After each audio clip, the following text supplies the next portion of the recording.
Exposing the suspect. It's safe to say that our luck has officially turned around, guys. We are back, baby. We are fucking back. We're back. Yeah. Classic. We are back. We are back.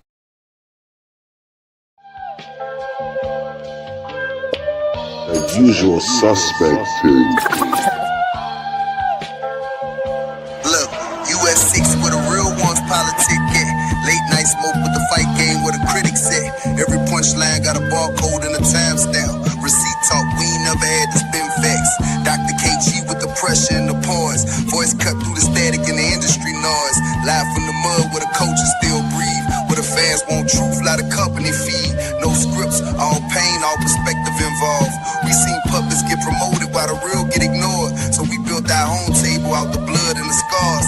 Now the channel got motion from the hoods to the stars. Art fella in the lab like alchemists with the boards. Man, scientist energy, plotting seasons and scores. Dana Black with the pool picks, sharpen the brand. Made accountability a language they don't understand. Tales from the B-side, let the underdogs vent. Open mic turn the casual fan militant. Suspect teens get dangerous after dark. When them uncomfortable truths start hitting the heart. We ain't ESPN polished, we the alleyway version. Where the dialogue raw and the smoke got substance. Fight previews, recaps, community ties. Call-ins from the people, let the real ones decide. Boxing, culture, entertainment all blend. Soul loops, dusty drums, street sermons and sins. This ain't just content, it's survival and code. Built for the fans, tired of narratives getting control.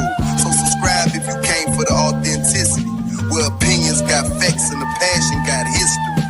US6, yeah, the movement's still growing. It's a usual suspect team, and the whole world knows.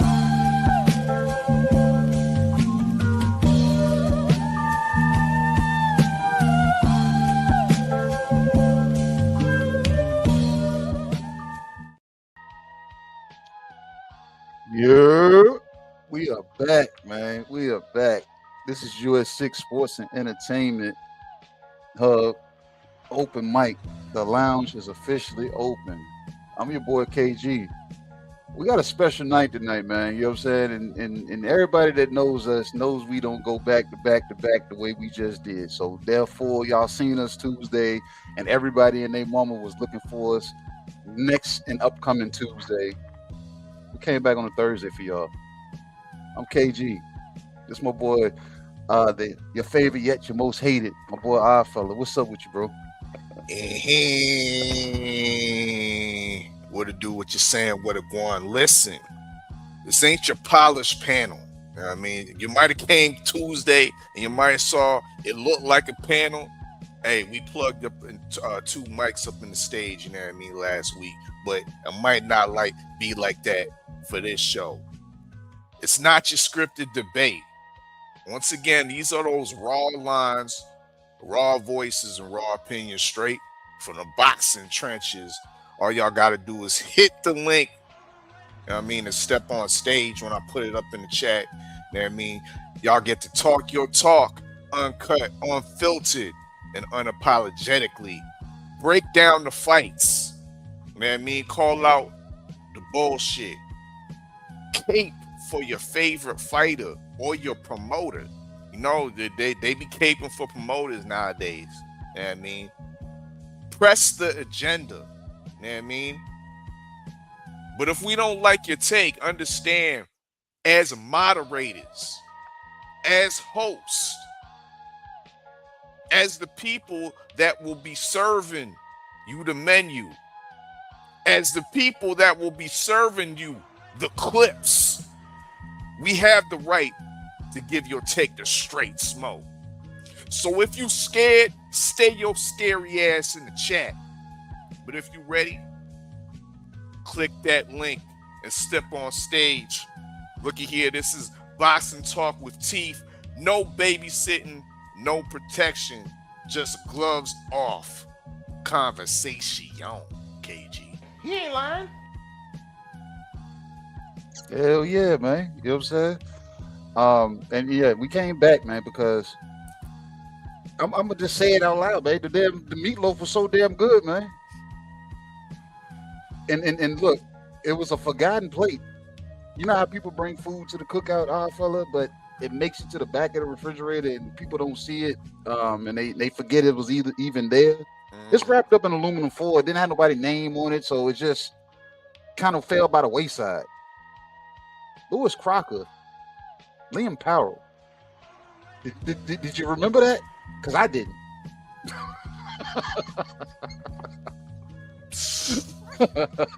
Shame on us. I heard about it. Yeah, I knew it was somewhere on the horizon, KG. But what ties into this tonight's menu and to today's title show, you know what I mean? This is your top ranking Matchroom complaint box, KG. Yeah. You know what I mean? So you have the right to insert your complaints at the provided box. You know what I mean? Because that Liam Paro, Lewis Crocker show or fight was a Matchroom promoted card. And nobody knew about it. Poorly promoted. Poorly. And I know Australia like to do the middle of the week type things, but shit. Championship boxing on Tuesday? The highlights weren't even percolating. Nope. Nobody's talking about this fight. They At just all. raised Liam Paro's hand. Nobody's even saying that Liam Paro could be food for the rest of these 147 champions. Nobody's even saying King Targaryen, Devin Haney, Debo Dev should be out here targeting the low-hanging fruit called Liam Paro. I ain't heard that. Hey, we got our boy 503 in the building with us, man. You know what I'm saying? You know what I'm saying? Dripper. Texas Dripper. He came in. He said, bro, he said, I got steady hands. I can make good drinks, man. You know what I'm saying? So we said, no one may pull the fuck up. Guest host, 503 Lion. 503 You know what I Lion. mean? Did you hear about the damn Liam Paro and damn Lewis Crocker fight 5? Did you see it? My name is not 503 Lion. My name is Mo the Mixologist. I'm serving and mixing niggas whatever they want to get. Yeah. What it do, man?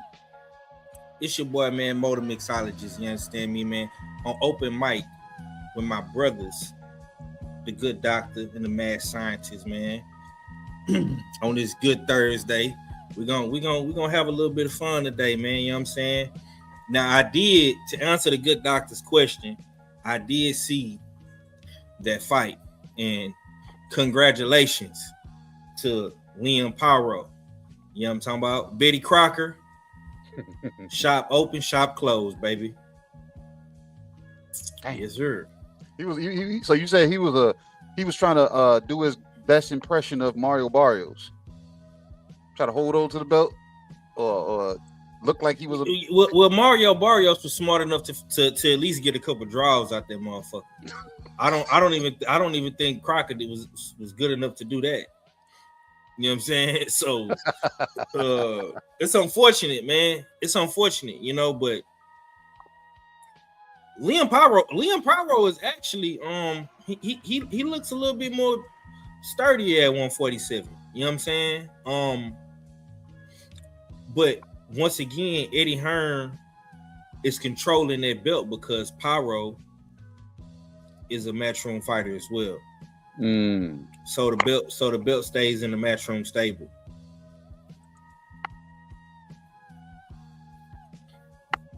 Yeah, Let's go ahead. ain't lying.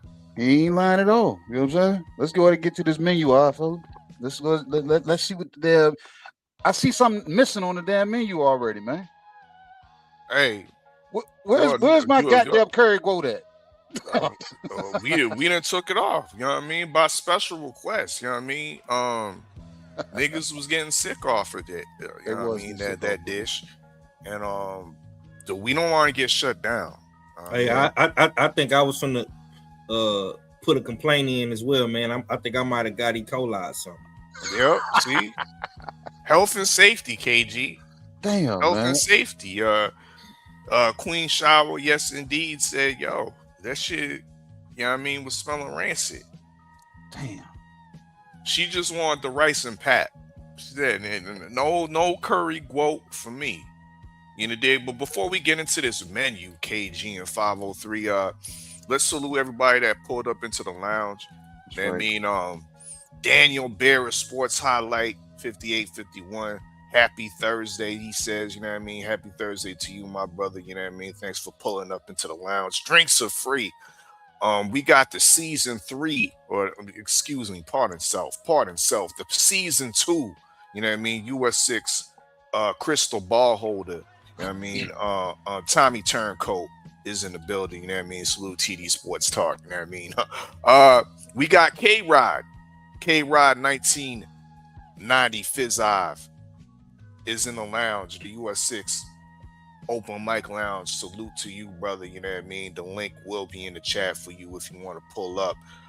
We got Mia Khalifa 69. Salute to you. Smash that like button, share that stream. Damn right, it's a usual suspect. Ting D Free Sports Network Tings. Big up. You know what I mean? Salute to you.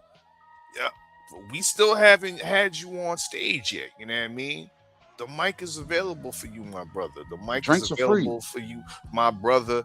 And I'm definitely interested in hear how you feel about some of these topics upcoming. You know what I mean? We got Stephen Bonilla in the building. Salute, you know what I mean, for visiting an open mic, the US6 Open Mic Lounge.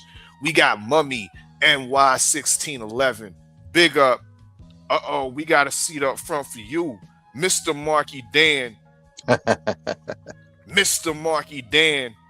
Indeed, you know what I mean? Salute to you, my brother. Let's get to this menu. KG and 503, of course.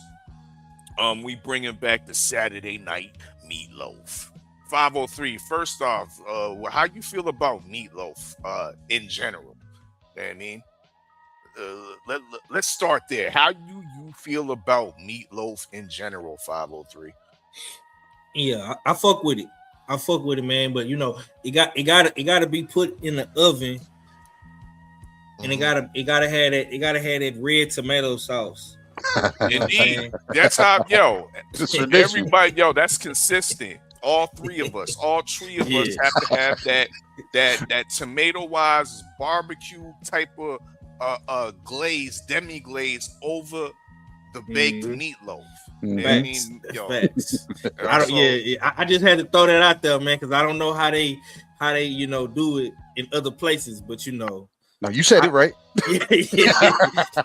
I just want to put that out there, man. You know what I'm saying? But you had me confused because I ain't never heard no fried meatloaf. You gotta put it in the oven. You gotta put it in the oven, and you gotta make you some good mashed potatoes. Indeed. With corn. Yep. And you know, if you a real Southern player like myself, you gonna want some cornbread on that thing too. So you told me, so you told me you didn't stop by the lounge on Tuesday, because that's the exact damn plate that our fella explained to us. Yeah. Oh, from Canada. I didn't, bro. I didn't even know y'all boys did a show, bro. Exact plate, bro. Okay, man. Ain't nobody talking about meatloaf no more, 5. Yeah. And meatloaf comes in the form of Jerron Boots Ennis and Xander Zayas, because nobody's really been talking about this fight until I'll say it, until we mentioned it on open mic, you know what I mean, last Tuesday. Now niggas is talking about the shit, you know what I mean? But niggas wasn't talking about no and Xander Zayas, you know what I mean? Niggas ain't talking about the halfway decent card. You know, when they shitting on Mr. Eddie Hearn. You know what I mean? Fair play, but let's be honest. I mean, the promotion hasn't been the greatest, but it hasn't been the worst. The fight card itself, it's pretty decent. We get to see an up and coming prospect / star in Emiliano Vargas, who I believe is the real Ryan Garcia. You know what I mean? We get to see the falteration. Is that a word? I don't know, but it sounds good. The falteration of Ben Whitaker, aka Ben Whitaker. You know what I mean? Making his American debut against Popeye, the Sailor Man Riviera. You know, dig? Popeye look ready, man. Richard Riviera looks ripped and ready, KG in 503. You know what I mean? He ain't coming to lay down. He might have looked suspect in the cruiserweight division, but at 175, bro, I think, this might be a case of Eddie Hearn doing some absolutely poor matchmaking and thinking who is Jahai Tucker fighting? Who is this guy? You know who that guy is? Thomas knows him. He was talking about him. And I think he was putting in that position that he's going to make it out for a damn good fight. And he said, and possibly might steal tonight. Yeah, he was actually reaching and saying that should be the co-main 503. Tucker, I believe Yuri Cedeno. There you go. The Dominican Olympian.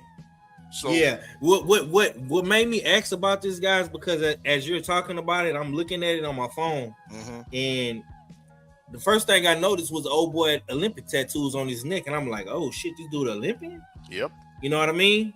So yeah, that definitely caught my attention. You know what I'm saying? Salute to the Queen. Yes, indeed. Done pulled up. We got a seat up front for you, Queen. Yes, indeed. Yes, indeed. Yes, indeed. So, yeah, that meatloaf is looking good. The sides are looking proper. They got the Eddie Hearn, and got the mashed potatoes. He got the corn and whatnot. So, y'all have the mic to come pull up and speak your piece on the full card. If you want shit on the lack thereof of promotions to this great unification. Once again, 2 belts are on the line at 154. These are 2 undefeated young stars. I don't even think they've reached their full prime yet. Young American stars. So we should put more respect on this fight right here. You know what I mean? So yeah, y'all have the opportunity. Let's move on to the hold on real quick. All right. So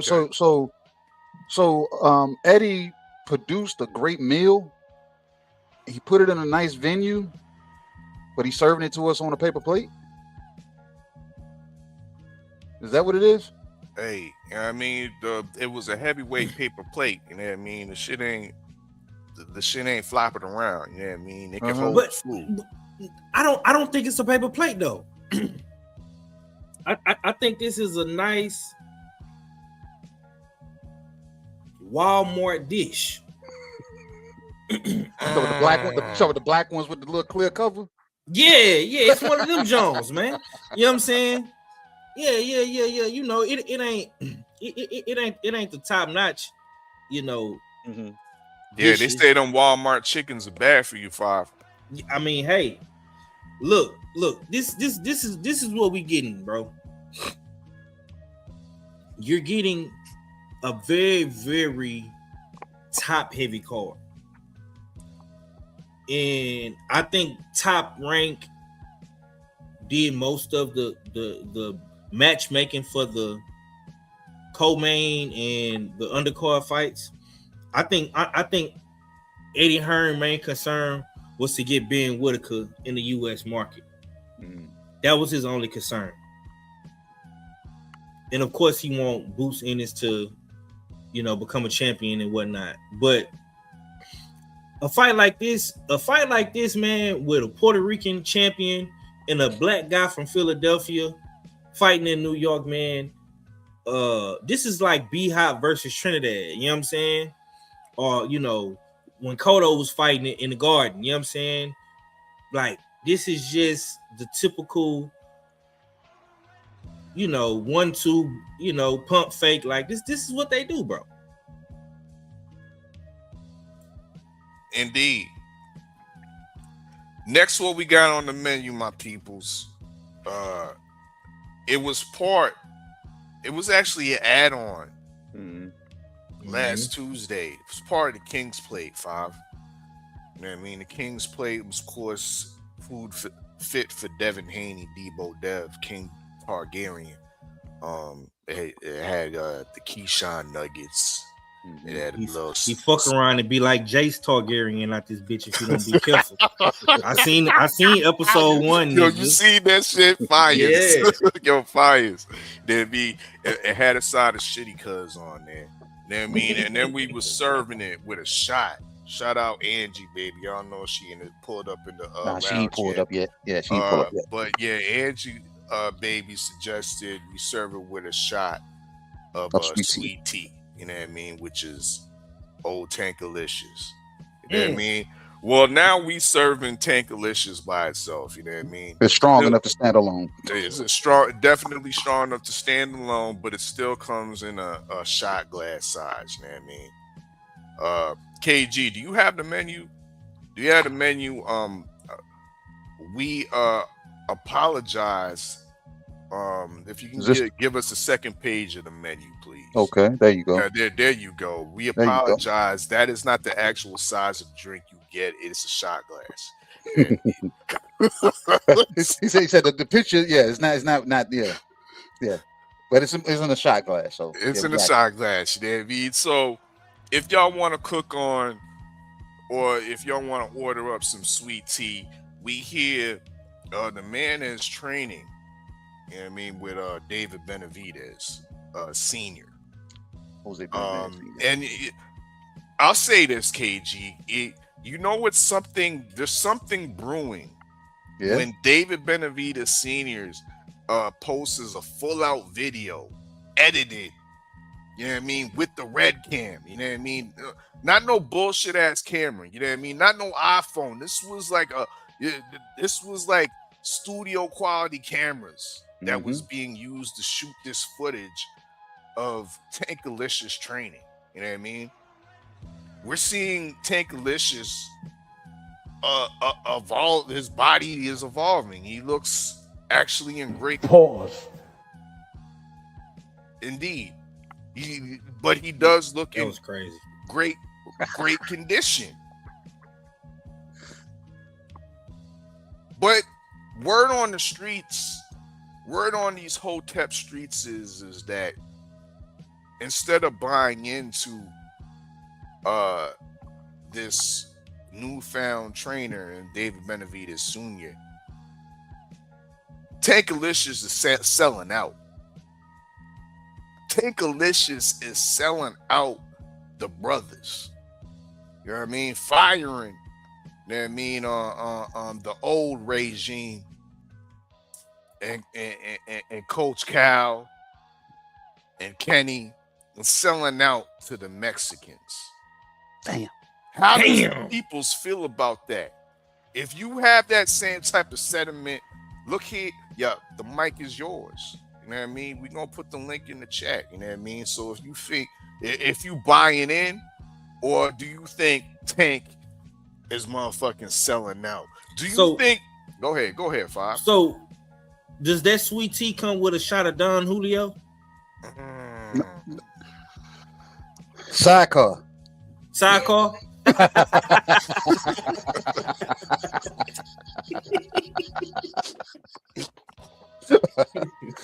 I ain't never seen a sidecar or a shot before, but yeah, we got a sidecar, an actual shot. You know what I'm saying? You shoot one, you shoot the other. You know what I'm saying? So yeah, that Don Julio is going to, you know what I'm saying? We already know.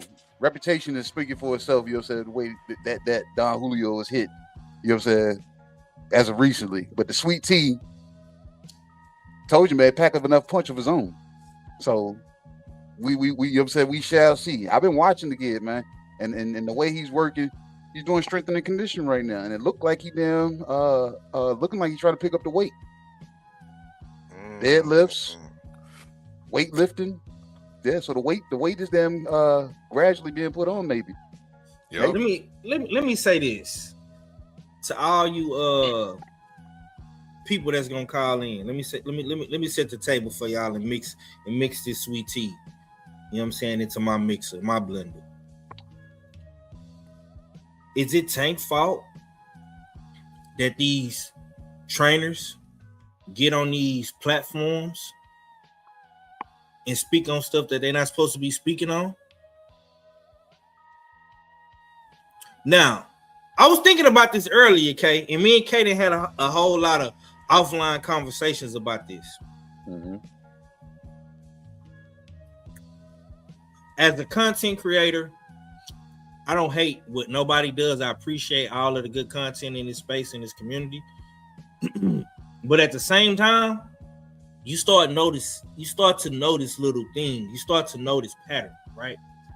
And it's this one particular channel where a couple trainers have went on this guy's channel, and now they don't have a job.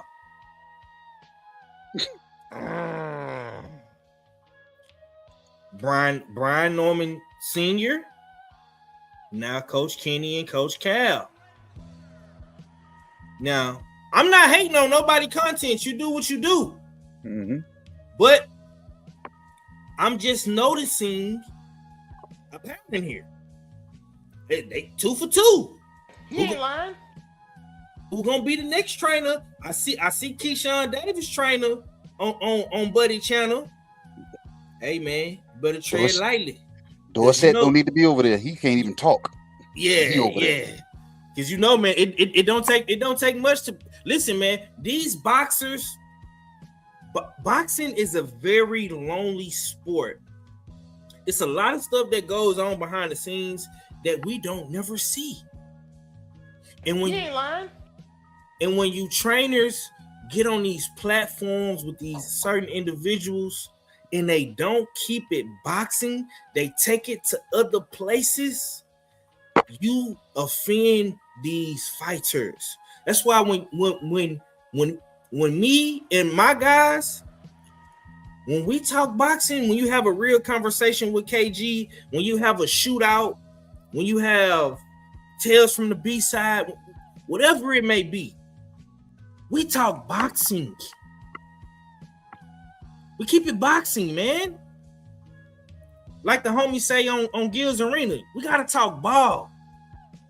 We gotta get back to talking boxing.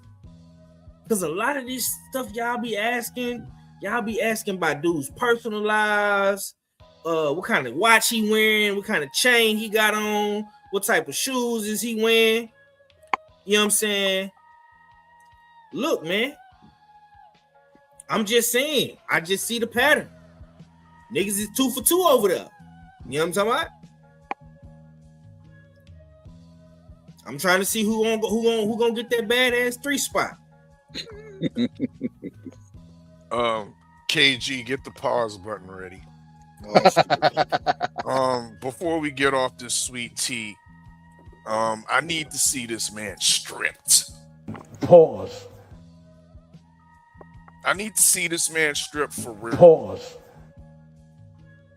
That WBA belt that's been around his waist been just languishing a little bit too long. You know what I mean? Big up and legacy fight if it actually comes to fruition and he fights Devin Haney. But he's still neglecting his responsibility at 135. Mm-hmm. Bunch of man them that I don't like, aka Kid Austin, have been waiting patiently. Undeserved, but patiently. They deserve their shot. Whether it's Kid Austin, whether it's Lucas Body, you know what I mean? Time must move on. And I don't care if you got outside the ring issues. You need to work these issues out inside the ring. Or be stripped. Pause. let's get that straight on the table for y'all to order. Once again, y'all can talk about that. The sweet tea, you know what I mean? Old Tankalicious standalone shot. We also got on the menu KG and 503 cold turkey. Some cold turkey. Cold forgetful turkey. Let me get the visual for the people. KG. Okay, I got you. Oh, yeah, man. we're gonna be serving some cold turkey. What you call those? I'm gonna be those cold cuts. I'm gonna be bougie with it. The charcuterie slices right there. You know what I mean? That's on the charcuterie board. We got that the cold smoked turkey slices. You know what I mean? Well, we also serving it with some Dana crackers. Damn, sounds stale. No pun intended. Sounds stale. Yeah, that's dead ass. Hey, sounds stale. but yeah, we all of us, you know what I mean, that are of course that avidly keep track of this boxing news should know that Turkey shared his future. You know what I mean, and he alluded to maybe in 2028, 2029, he might not remember nothing. He alluded to possibly the deterioration of his mental state. Some may speculate that he might have a debilitating disease such as Alzheimer's or something similar to that. But these are the words coming from him, His Excellency OG Turkey Johnson. You know what I mean? But in lieu of that statement, he's recognized that there's a war going on in the boxing world, bro. He sees that this war is now getting out of hand between the old guard and the new guard, because I think he realizes it might be hurting his bottom dollar if he don't nip it in the bud. So OG Turkey Johnson has called for a boxing revolution, a boxing summit of sorts, bringing to the table Dana White, you know what I mean, and others like, of course, Eddie Hearn, possibly a Frank Warren. A boxing summit to sum this up, because there's strength in unification of all these promotions.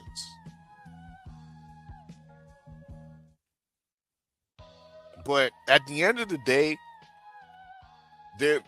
I might have some criticisms here and there of OG Turkey Johnson, but I think he's left a long-standing legacy. I definitely think he's done great things for boxing. When boxing was down in the doldrums, he definitely breathed life and added some necessary light into the dimness of what boxing had become. He ain't lying. Salute to OG Turkey Johnson, but just because you did all this great shit don't mean that you above the criticism from the US6.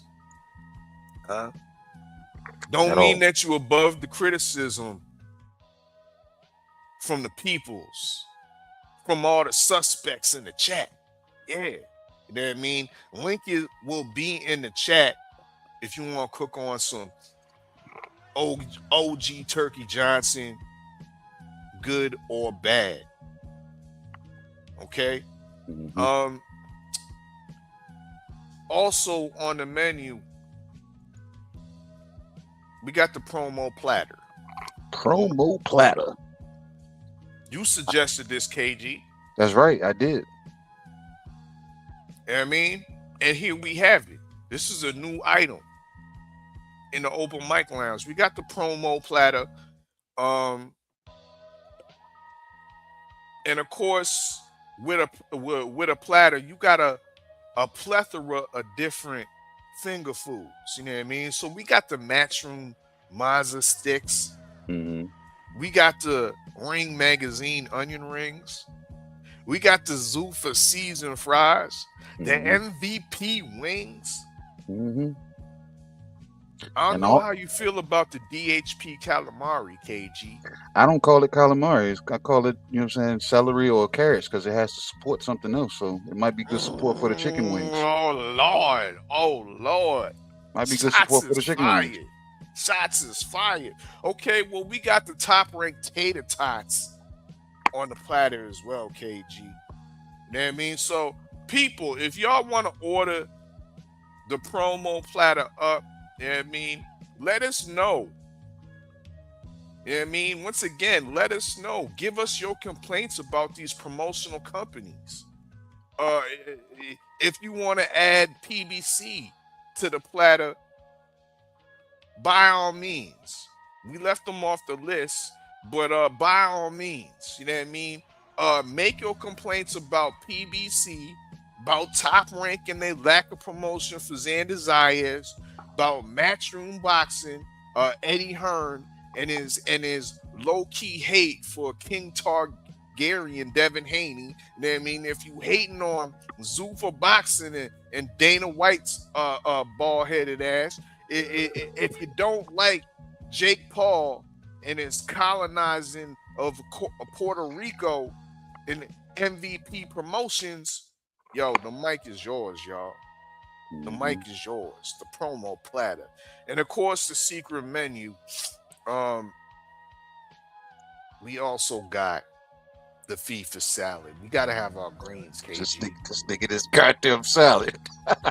Gotta have our greens, KG. The FIFA salad, yes. Goddamn FIFA salad. And I'm interested to hear Five's take on the FIFA salad, because FIFA has been in Houston. You know what I mean? World Cup. Houston is a World Cup host. I want to see how the Texas Dripper, you know what I mean, the Houston hard hitter feels about World Cup not soccer, football. World Cup football in an American football city. You know what I mean? Yeah, man. It's, you know, I say this all the time, bro, but like Houston is like the southern New York in a sense of culture, diversity, identity. You could pretty much come here and get all cultures in one, whether it's Asian, Caribbean, African, you know, Indian, whatever it is, you know what I'm saying?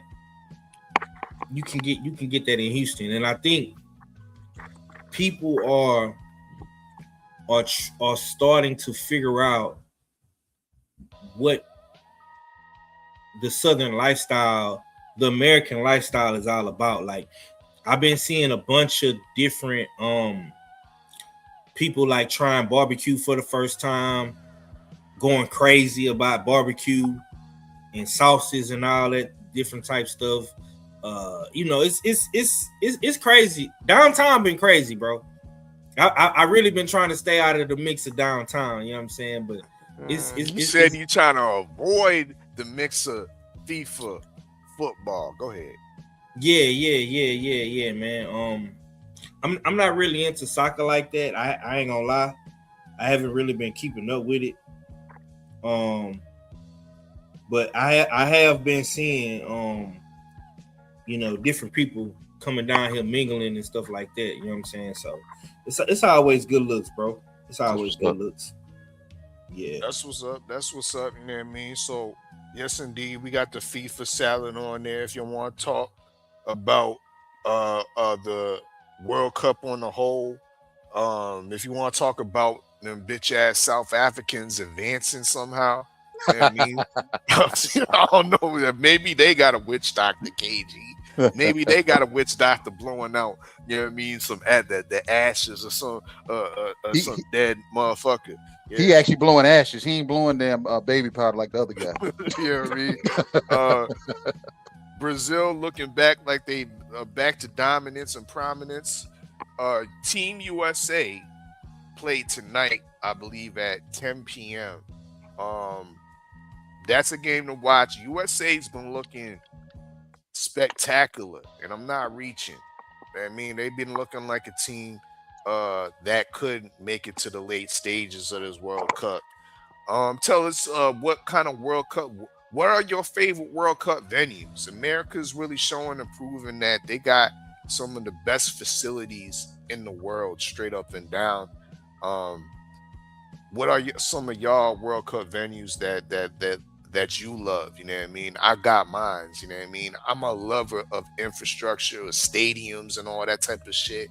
So when it comes down to this, yeah, that's definitely up my alley. I love to hear some of the people's opinions on that. Last but not least, shout out Yes Indeed Boxing for reminding me that this is definitely on the menu. You know what I mean? But I don't know if she gonna order it. No, I don't think nobody's gonna order it. The sour cabbage. The sour Ukrainian cabbage. This has been fermenting for at least a year. Yeah. At least a year. It's Shout not out damn. Go ahead. I was gonna say, if not a year, at least them since the Rico fight. You know what I'm saying? It's been in the mason jar, just them just stinking away. Well, I think Adjit might argue about that. Adjit Caballero has been waiting long before the Rico fight. You know what I mean? He was being generous. He was being polite, allowing this to happen. I mean, he been patiently waiting for his fight. Now, the time is up. You see Adjit, he has now dipped into his pockets and asked his investors to, you know what I mean, open up their wallets and let's actually put out a campaign that's going against Alexander Usyk, that's actually pressuring him to sign the motherfucking contract and let's get this fight going down. You know what I mean? But Usyk, you know what I mean? The white rabbit, he's been stalling. We've heard nothing from Usyk. Usyk, of course, the man's just resting. You know what I mean? The cabbage is fermenting, 503. The appeal from Rico Verhoeven has been denied from the boxing overseers. They said, "Get the fuck out of here, Rico. You had your chance." But they still have yet to put the extreme pressure on Usyk. Now, as I say that, there is a date coming up. June 30th is the deadline that's been implemented or put in place by the WBC. Silly man says that if Usyk hasn't come to sign the contract or come to agreement with Adjit Caballero, it's time for that man to be stripped. Yeah. Pause. I need to see that Ukrainian stripped. What? Bro, what are you talking about, man? I'm talking about you need to defend your responsibilities. That's what I'm talking about. No, I had to put that there because the emphasis that you putting on that word, I couldn't just pause it. I couldn't just say pause because you. Yeah, man. You put the radio voice on that one. Yeah. I'm gonna say it. Stripped. Pause. That man needs to be stripped. Stop saying it. Yeah.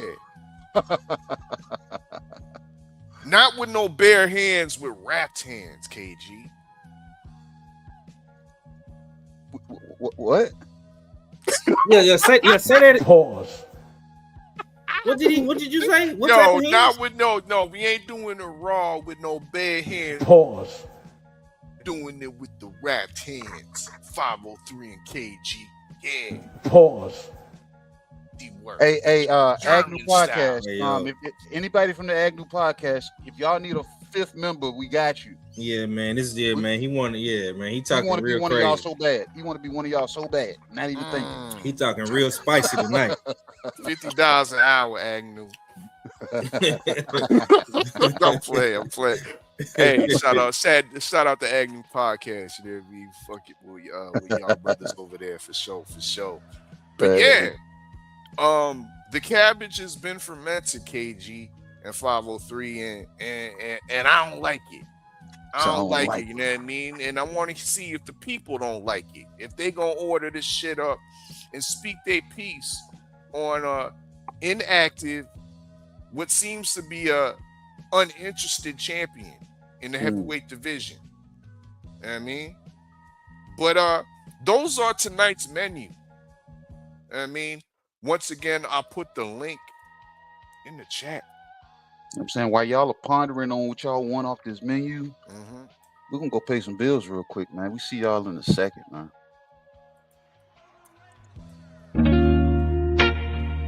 UsualSuspect6.com.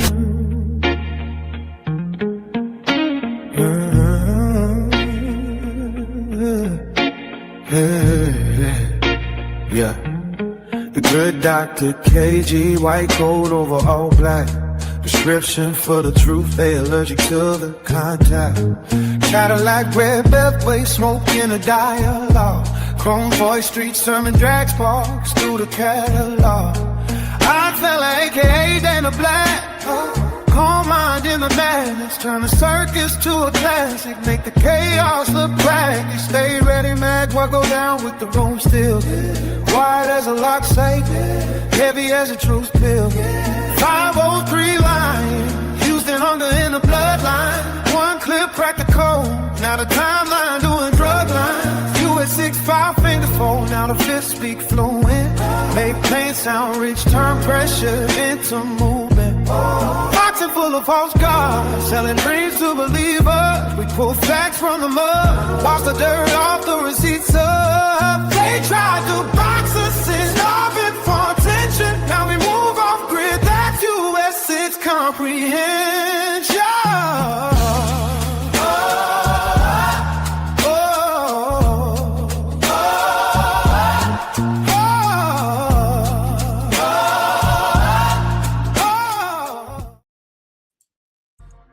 Man, we're back. And we are back. I like that joint, man. That joint got some soul to it. You know what I'm talking about? I told you. Yeah. The link is in the chat. UsualSuspect6.com. Make sure y'all check out the website. But yeah, as KG said, the link is in the chat. In the dig. Y'all heard tonight's menu. So the mic is yours. Pull up. Don't be shy, man. Y'all always asking for a link, man. This is your opportunity. I want to see some new people in here today. You know what I'm saying? I want to see some people that ain't never pulled up on an open mic. Pull up, spit your game, talk your shit, man. Exactly. Yep. But shit, man, we can damn cook on whatever. You know what I'm saying? You to get special guests in the house. Pick some on this menu, you know what I'm saying, and let's chop it up about it until them, you know what I'm saying, people decide to feel froggy. I want to talk about this cold turkey with the side of Dana stale crackers. That kind of caught my attention. This is a serious matter because we're seeing boxing being shaped into what Turkey and his vision of what he wants to shape and shift boxing into. We're kind of seeing that play out live and direct. You know what I'm saying? And it's been good. it's been bad, but it for the most part I think it's been more good than bad. Because now we're starting to see the effects of Zuffa boxing. We're starting to see Dana White come out. You know what I'm saying? We're starting to see alliances being made. And if Turk is the glue that holds everything together in this new era of boxing that we're in, with the Ring magazine, the Riyadh, if this man is not going to be able to remember, hey, William Old School, click the link, man. Click the link. You steady asking questions. Just come in and click the link, bro. And chop it up with us, man. You know what I'm saying? You good. You can pull up on us. The link is it's posted. Yes, it's posted. I'm gonna have to go copy and paste it and put it in my chat. But yeah, pull up on us, William. Chop it up with us, brother. This shit with Turk, man. The possibility of him possibly not being around is gonna affect a lot of people. I just want to see the boxing fans win. I definitely want to see some of these fights that need to happen. I think one particular person that really needs to get on board with what's going on right now is the PBC and Al Heyman and the rest of his crew. You know what I'm saying? Hold up. Did you hear or were you able to listen to what Stay Ready put in the US? Yeah, I seen it, bro. Well, yo, so what'd you think about that? Yo, matter of fact, that's the first time I ever heard Al Heyman's voice. Yeah, that's crazy. Yeah, that was crazy, bro. That was crazy, and it kind of correlates with Cold Turkey. Could you imagine Al and Turk officially coming together and working with one another? Cause it sounds like Al is still active. He's still in the game. He ain't letting up. You know what I'm saying? He say he coming to bury Floyd. And what do we see? Floyd Mayweather has canceled his fight. Both of them. Ain't nobody. It ain't like niggas was talking about Floyd and checking for Floyd anyway. You know what I'm saying? But this come out, then your fight get canceled. Mm-hmm. So I'm loving this shit, man. Boxing is in a good place, man. We got a good fight this weekend. And people probably ain't gonna want to do it, but I'm gonna indirectly thank Turkey because he put the batteries in the zone back and gave them an extra push. He kind of brought all these people into the fold at the zone. The Eddie Hearns, the Bob Arums, the Frank Warrens, you know what I'm saying? Oscar De La Hoya. He kind of, you know what I'm saying? He kind of shaped it that a little bit, you know what I'm saying? And now we seeing Matchroom and Top Rank working together, you know?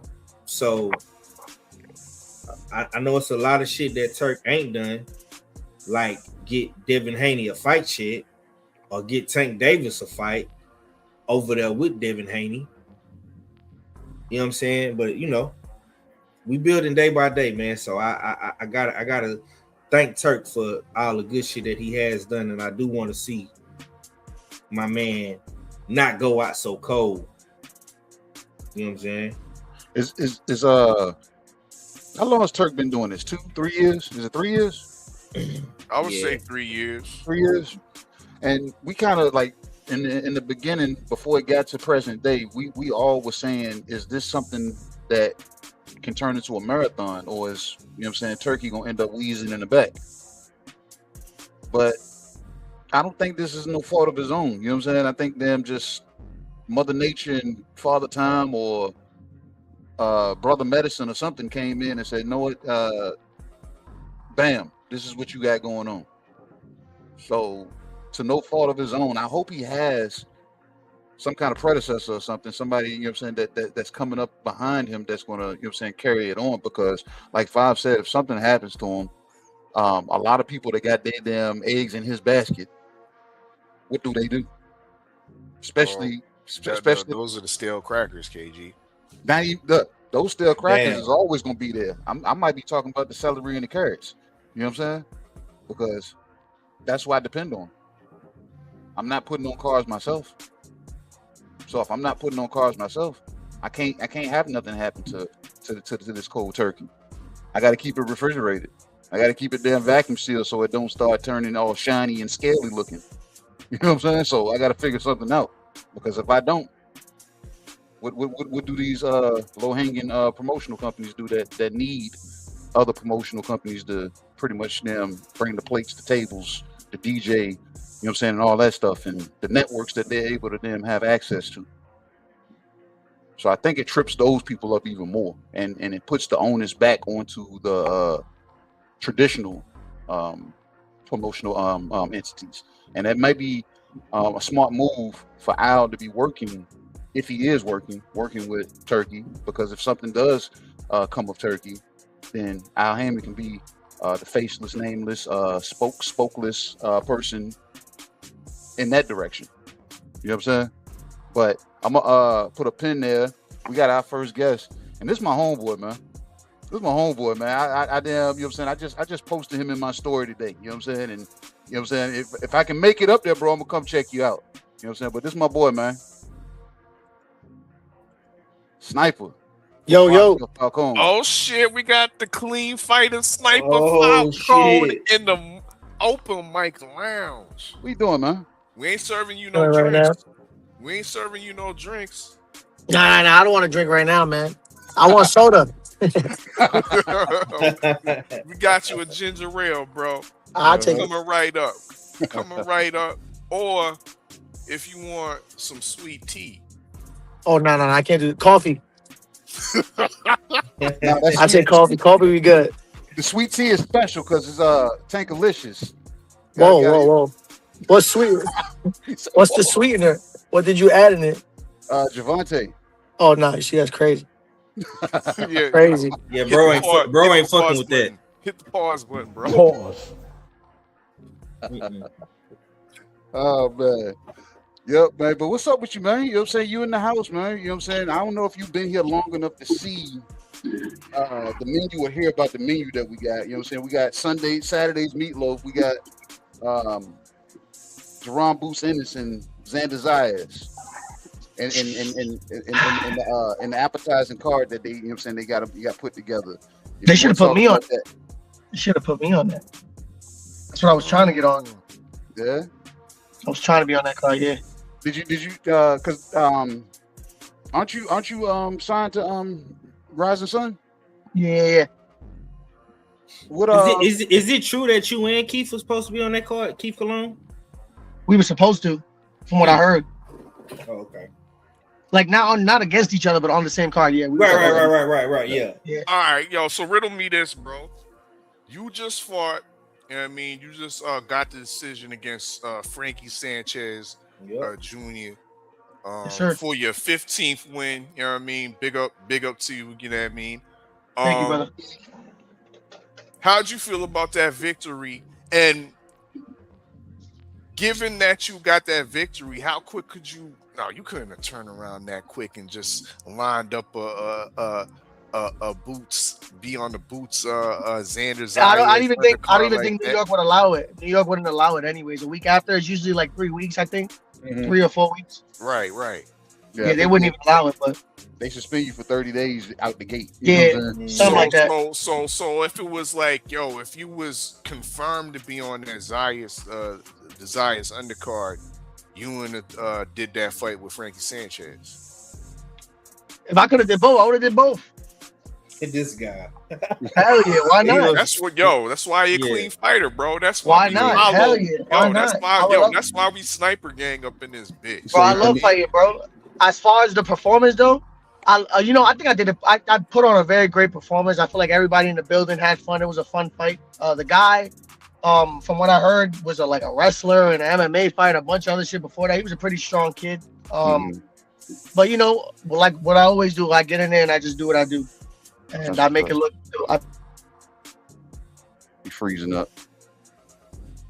Yeah, he driving, eating damn quarter down the Rapture somewhere. We got the sniper of Facio Falcone in the lounge, 15-0, 8 KOs, I believe. 8 KOs, I believe. You know, coming off a great victory over Frankie Sanchez Jr. You know what I mean, 8-round decision that happened. Was it last week? In Philadelphia. I wanted to ask Facio something real quick. You know what I'm saying, pertaining to the fight before that. Taki Anand. I mean, the Ghanaian, I could say he's trash, bro. I mean, the man is trash, and he should have been. My fault. I don't know if I got a phone call though. All good. No, I was just proceeding to say that Taki Anand, the guy that you fought before Frankie Sanchez, who you should have been awarded a second round KO. I was saying that he's trash. You know what I mean? And I'm also saying in addition to that, I'm also saying the New Jersey State Commission is trash for not overturning that no contest. What say you on that? That was some bullshit, bro. Listen, I dropped the dude 2 times prior to that, the final drop, and then the dude was looking for a way out. I don't know what the hell they seen, bro, but I moved on from that, bro. Like, if not, I would have been stressing over that fight, bro. I should have been 16-0, but we cool. I don't care. I got what I came for, so that's what matters to me. That shit kind of damn set me sideways a little bit when I was talking to Thomas today, and I was bringing it up, and he was like, "Yeah, you know they never overturned it." I said, "What the fuck are you talking about?" You know what I'm saying? So, you there?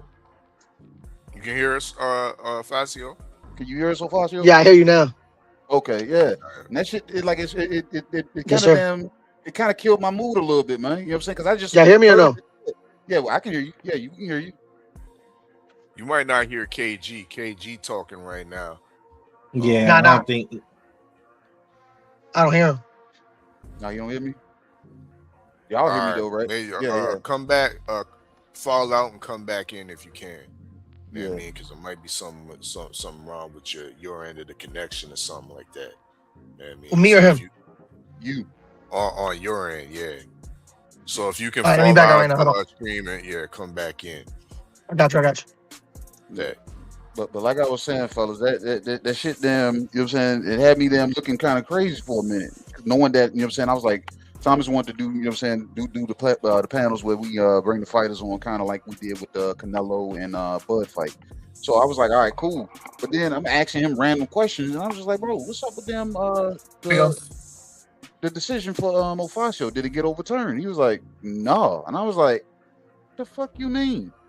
Bro, I was going back and forth with the commission for the longest, bro. However you want to spin that. You know what I'm saying? The punch was not low. Nothing was straight. You know what I'm saying? It was old fast. Like you said, it was bullshit. Bro, but not only that, the rules are that the belly button has to be seen. For example, like the cup can't be too high. Bro, the guy had his cup all the way up to his fucking and his trunks all the way up to like under his nipples, bro. I don't understand, bro. Like, where did the referee call the line at? All the way up. Where did the referee call the line at? Did he call the line at the beginning of the fight or he didn't? Yeah, he called the line in the beginning of the fight and in the locker room. Okay. So I don't know I don't know, bro. I don't know what's going on. We don't need to take some new classes or some shit. We don't need them, no. Maybe he had a genetic deformity or something. That the package is a little higher. So I don't know. I'm happy, bro. I'm happy, bro. Hey, let me ask Sniper this, man. Who you got in the main event, man, with the meatloaf, man? Boots versus Xander. Who you got? All right, I'm not gonna lie, bro. That was hard for me to pick, and I'm usually not wrong, bro. I can see this going two ways too. At first, I was completely and remember, I'm a boxing fan. I'm Puerto Rican, but I ain't biased, bro. Like, I'm a boxing fan. So at first, I was going straight Boots, knockout, right? But then I started looking at a couple things, started diving deeper into it. Like if you look at the first, which no, I'm not bashing anybody. This is what you're supposed to do in the beginning of your career, especially if you're not signed off rip like Xander to top rank. You know what I'm saying? Like Boots' first 15 fights were, or what, first 16, 15 fights were a bunch of guys from, I don't know, Owen debuts and stuff like that. You know what I'm saying? But that's what you're supposed to do early in your career, right? Especially when you have somebody back you with the type of money that you're supposed to have. Compared to where Xander was gradually, they were gradually building him and giving him step-up fights as he goes. You know what I'm saying? So, but then again, if you look at the second half of Boots' career, he's been fighting nothing but great guys. You know what I'm saying? And then Xander, up to this career, has been fighting, you know, normally what he was put in front of. I wouldn't say the same type of level as Boots. I feel like Boots fought better comp up to this day, but early, Xander fought better comp. So then I was looking at Boots box that Russian guy that he fought. He has a lot. That guy was doing a lot of good things in there. Great lateral movement, but the thing is, there was no punches behind it, so there wasn't much success. You're talking about Karen. Yeah, so he was boxing behind him, and there wasn't much success because he wasn't throwing punches behind it. He had great lateral movement, great footwork, just no punches. I feel like if Xander's able to put punches behind those, behind the lateral movement, that can make a difference. You know what I'm saying? Because there was, it made Ennis not look like Ennis. But then on the other hand, I've never seen Xander get hit. And then his last fight, I saw Xander fight a guy that comes straight at him and just brawls. No, you know, I didn't see any real boxing IQ from that guy. He comes in there and fights, and Xander seemed to have a little bit of difficulty. He was getting caught by him. So, my opinion, if Xander boxes, stays behind a jab, stays disciplined, doesn't get caught in a firefight, which I also seen his last fight, he has a lot of heart, and that comes with Puerto Ricans, right? They get hit, and the first thing you want to do is get it back immediately. He cannot do that against Ennis. Xander does that a lot. If you watch him fight, as soon as he gets hit with a good shot, he wants to exchange you and get the better of that exchange. If he does that with Boots, I don't see it going good, because Boots he loves to catch and shoot with guys. He loves exchanging with guys because he knows once he lands, he gets those knockouts. I feel like Xander's gonna have to fight a perfect fight this fight. And the second question that has to be answered early, which will be, is can Xander take a shot? Because Boots will get there. And if Xander can take a shot, it's going to be a long night for both of them. And if it goes to the decision, I can see Xander maybe edging something out. Boots throws a lot of power shots, bro. But when guys have lateral movement, he tends to like get caught following them. But if anybody by knockout, I'm going with Ennis for sure. Okay, let me test your Puerto Rican pride real quick, Snipe. I want to see if you gonna keep it real. Go. Word on the curb. And you in New York. They say Xander been having a hard weight cut. And he ain't is that gonna I was just gonna mention this to you. Yeah. So I know what that feels like. And I know how I act. And when I seen Xander at the press conference today, that didn't look good to me, bro. I'm gonna be honest, he was very quiet. His face looked sunken in. He looked like he did not want to be there. And he looked super tiny. Like his suit was like hanging off of him or some shit. Like, that's not good, bro. But then again, what is he gonna his team? How's he gonna rehydrate? That does take a toll on power, bro. Believe it or not. I don't know. Boots is going up too. So he's going to be the more happier, stronger guy that night. I don't know, bro. It's going to take a toll on Xander for sure. We got the 15-0 sniper, Afacio Falcone Jr. Yes, sir. Lightweight, you know what I mean? Rising contender. You know, we also got, you know what I mean? We got up in there, TD Sports Talk. Turncoat Tommy. Has entered the lounge. You know what I mean? Salute, my brother. Turncoat Tom. Yo, man, you late, man. I was letting everybody cook, bro. I've been here the whole time, just in the chat, bro. What's good, man? What's going on? You late and you lagging. I'm always late, man. It's okay, but it's fashionably late. It's that's what we do. You was on that A train, Tommy. You was on that A train. Where you coming from, man? Press conference on the 6 like J-Lo. But no, I'm glad I'll be at every press conference because I was gonna bring that up. I can see that fight go, but honestly, it's gonna be an exciting fight though. Honestly, I like the undercard too. Yeah, no, this card is dope. Ben Whitaker, that's an exciting fight. I know that guy Popeye, I know who he's training with too. So I recently seen him train. I sparred at the gym that he was at. Okay. Tell us about this kid Jahai Tucker fight. You know about him? Yeah, that motherfucker could punch, bro. For sure, he could punch, bro. I'm not gonna lie. So Jahai got to be sharp in there. Jahai's sharp though. I see Jahai all the time. He got great head movement. The problem is that sometimes Jahai plays a lot. And he gets away with it though, because he's super slick too. The Jahai throws a lot of punches. The problem is that you don't want to get caught with this type of guy, bro. Like this guy can take a punch and give one. So I got Jahai winning, but Jahai's got to be sharp this whole fight. Yep. And then the Emiliano fight. You have no choice but to be sharp. But what you brought up the trainer of Popeye. Who's working with him? Can you hear me? I don't think Facio. Yeah, I don't think Sniper can hear you, bro. Oh, hear who? Tommy He was asking who Buddy's working with. Well, that's crazy because I heard him a second ago. But I didn't hear him anymore. No, can you hear me now? You said who's Popeye working with? Popeye was in one of my coaches. So there's a second owner of Boxnology. His name is Will. He's working at Diaz Boxing Gym. If I'm not mistaken, I think he's working with Will. Okay. If I'm not mistaken. Okay.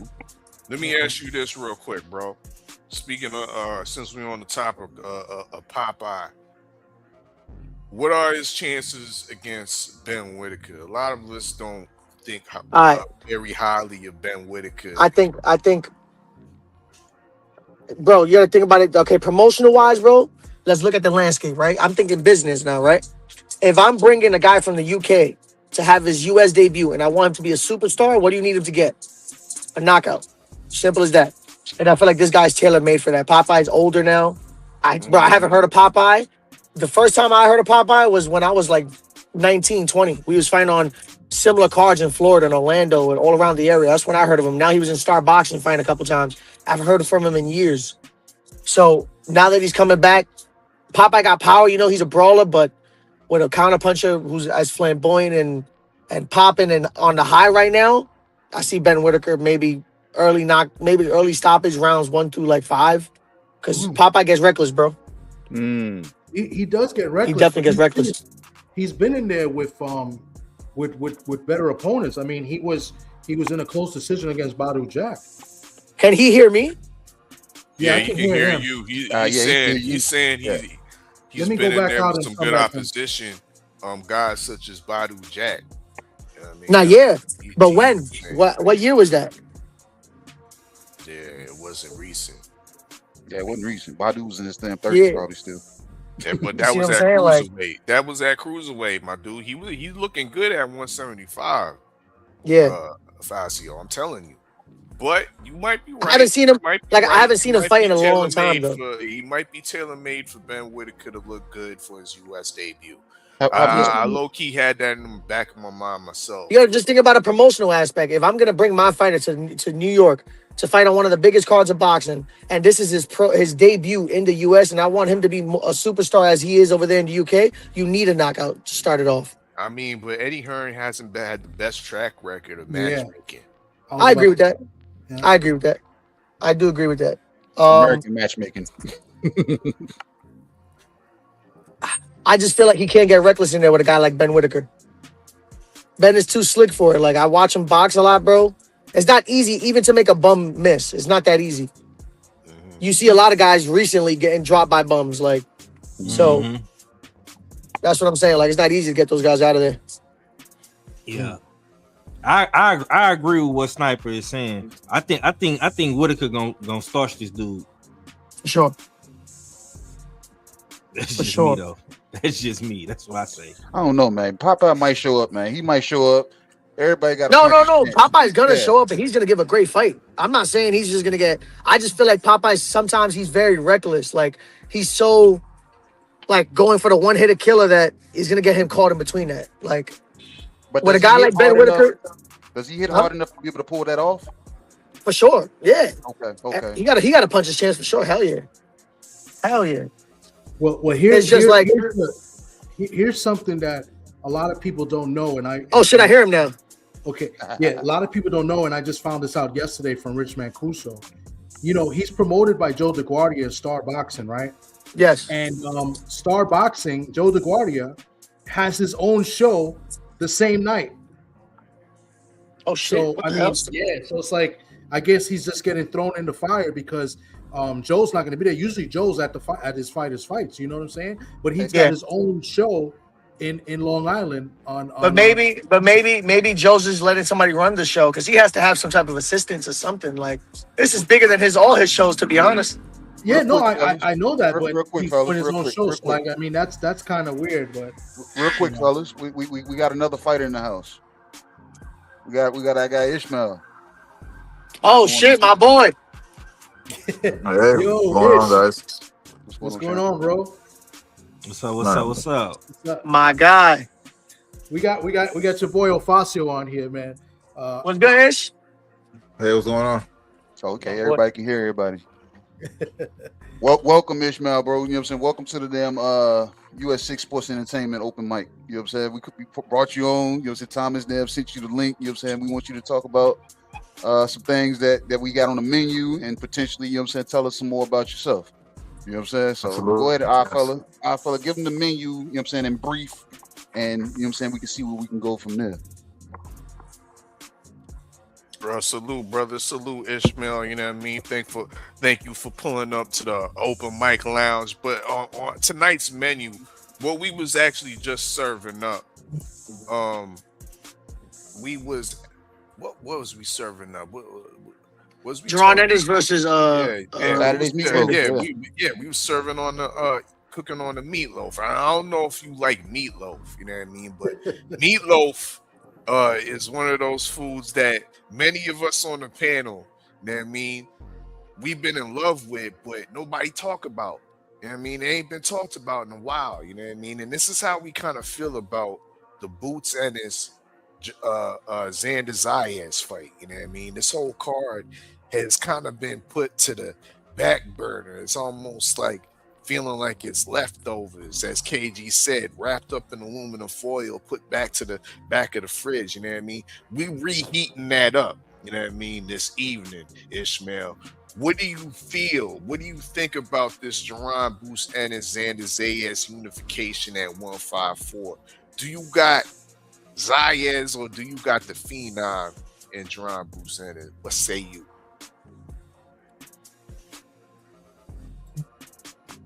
That's a good question. But I think it's much closer to fighting people think. They forgetting that Zaire is a guy that he's aware that he's not gonna go in there trying to bang with Boots Ennis. I feel like Zaire's gonna go in there and box him. Considering that he's a younger guy as well, you know, it's not like he's like a watch. He's literally the younger guy, and not only that, he's a younger guy, the bigger guy as well. He's already been on 154, so people are Zayas. I think they overlook him because he just because of his opposition he had before.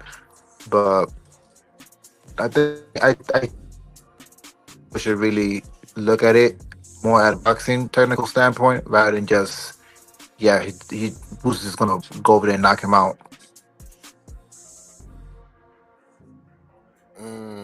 Okay, I agree with him. Also, you know, because I know me and Ish had a conversation a few days ago, and you know, I like to go back to that for the people that didn't watch and don't know. You know, first of all, Ish is a professional as well. He competes in middleweight, but he also had the opportunity to be in the ring and spar and work with Boots. You know, I think for like a day. So like Ish, if you just, you know, let the people know, you know, how that went. You know, kind of like what you told us before. You know, the experience and you know. And then translate it, I guess, into, you know, why you picking who you picking. So I'm gonna go with Boots Ennis. I do feel like he is the guy that has the more IQ compared to Zayas. I feel like Boots been in more of that spotlight type of feel, you know what I'm saying? Because being under that pressure of the fans and people, sometimes get to you. Not saying that Zayas hasn't been there before, but I think Boots has been more under that pressure of having so much eyes on you. You know, for You this know what's fight, funny? I wasn't even thinking everyone's like going that. for Boots. I'm also going for Boots as well because I just sparred him and I did get to see some type of insight sparring him. Like I told Thomas, he definitely is a confident fighter. He goes in there and he's going to establish confidence, establish that he is the one that is in control of the ring. Um, I think his Zaire, like I said, doesn't play into that game and he focuses on his game plan. I feel like Zaire can show us something, in a standpoint of him using his boxing IQ and his boxing movement and skills. But like I told Thomas before, if he tries to stay and boots will potentially get that knockout. But if Styers box him and stick with his jab and box him how he usually boxing, then it will be a long night for Boots. One of the things that Boots has, which we are familiar with, is that he's able to switch from southpaw to orthodox, which is a big advantage. But if you're a skilled fighter and know how to fight both sides, I mean, you know how to fight an opponent that could switch into southpaw and a righty, and you wouldn't have much of a problem. When I was sparring him, he did switch, but since I'm really comfortable at fighting all the dogs, I was able to know where to move, how to move. And I feel like maybe perhaps guys could do the same. When I spar, I wasn't really in condition, but I was still able to see certain positioning on him when he was switching southpaw and orthodox. So in terms of Zayas, he's already in a position where he's already been training. He's ready to fight. He's in fight condition. So that could be a different outcome. From when I was sparring. I wasn't in condition. I wasn't in fit condition. People know in boxing there's two different type of conditions. You when you're conditioned, regular, but then there's one with this fighting condition. The difference in when someone is ready for a fight and when someone's not ready for a fight. So I will have to say, nonetheless, although I have a lot of faith for Zayas, I still think Boots is going to take the W and potentially might get knocked out if Zayas tires out and starts staying in the pocket with Boots. Everybody talks about that pocket. I don't think Xander's gonna stay in that pocket. I think he's I gonna do, be bro. more so. I told you earlier, I do. I think he's gonna. Yeah, I think once again, I still think it's a good fight. I think Yeah, people bro. If you watch, it's not like if you guys watch it's not Xander gonna fight, be a bro. beatdown. I don't think it's gonna be a beatdown. If it is a beatdown, then hey, I'm wrong. But I think it's gonna be a close fight. It should be a good fight. If you guys watch Xander fight, bro, he tends to stay in a pocket and exchange with people when people catch him with good shots, bro. I'm telling you, like I do think he's gonna eventually try to exchange with him, and that will get him caught. But look, Afacio, I say Yeah, that. but I fought on two cards with Xander. I saw him fight two guys. No. Listen to me. I say this because Boots, in my opinion, like we said, somebody said it in the chat. He's a freestyle fighter. He's more so free flowing. He fights with a rhythm. I don't think he does anything consistent to be. I agree with that too.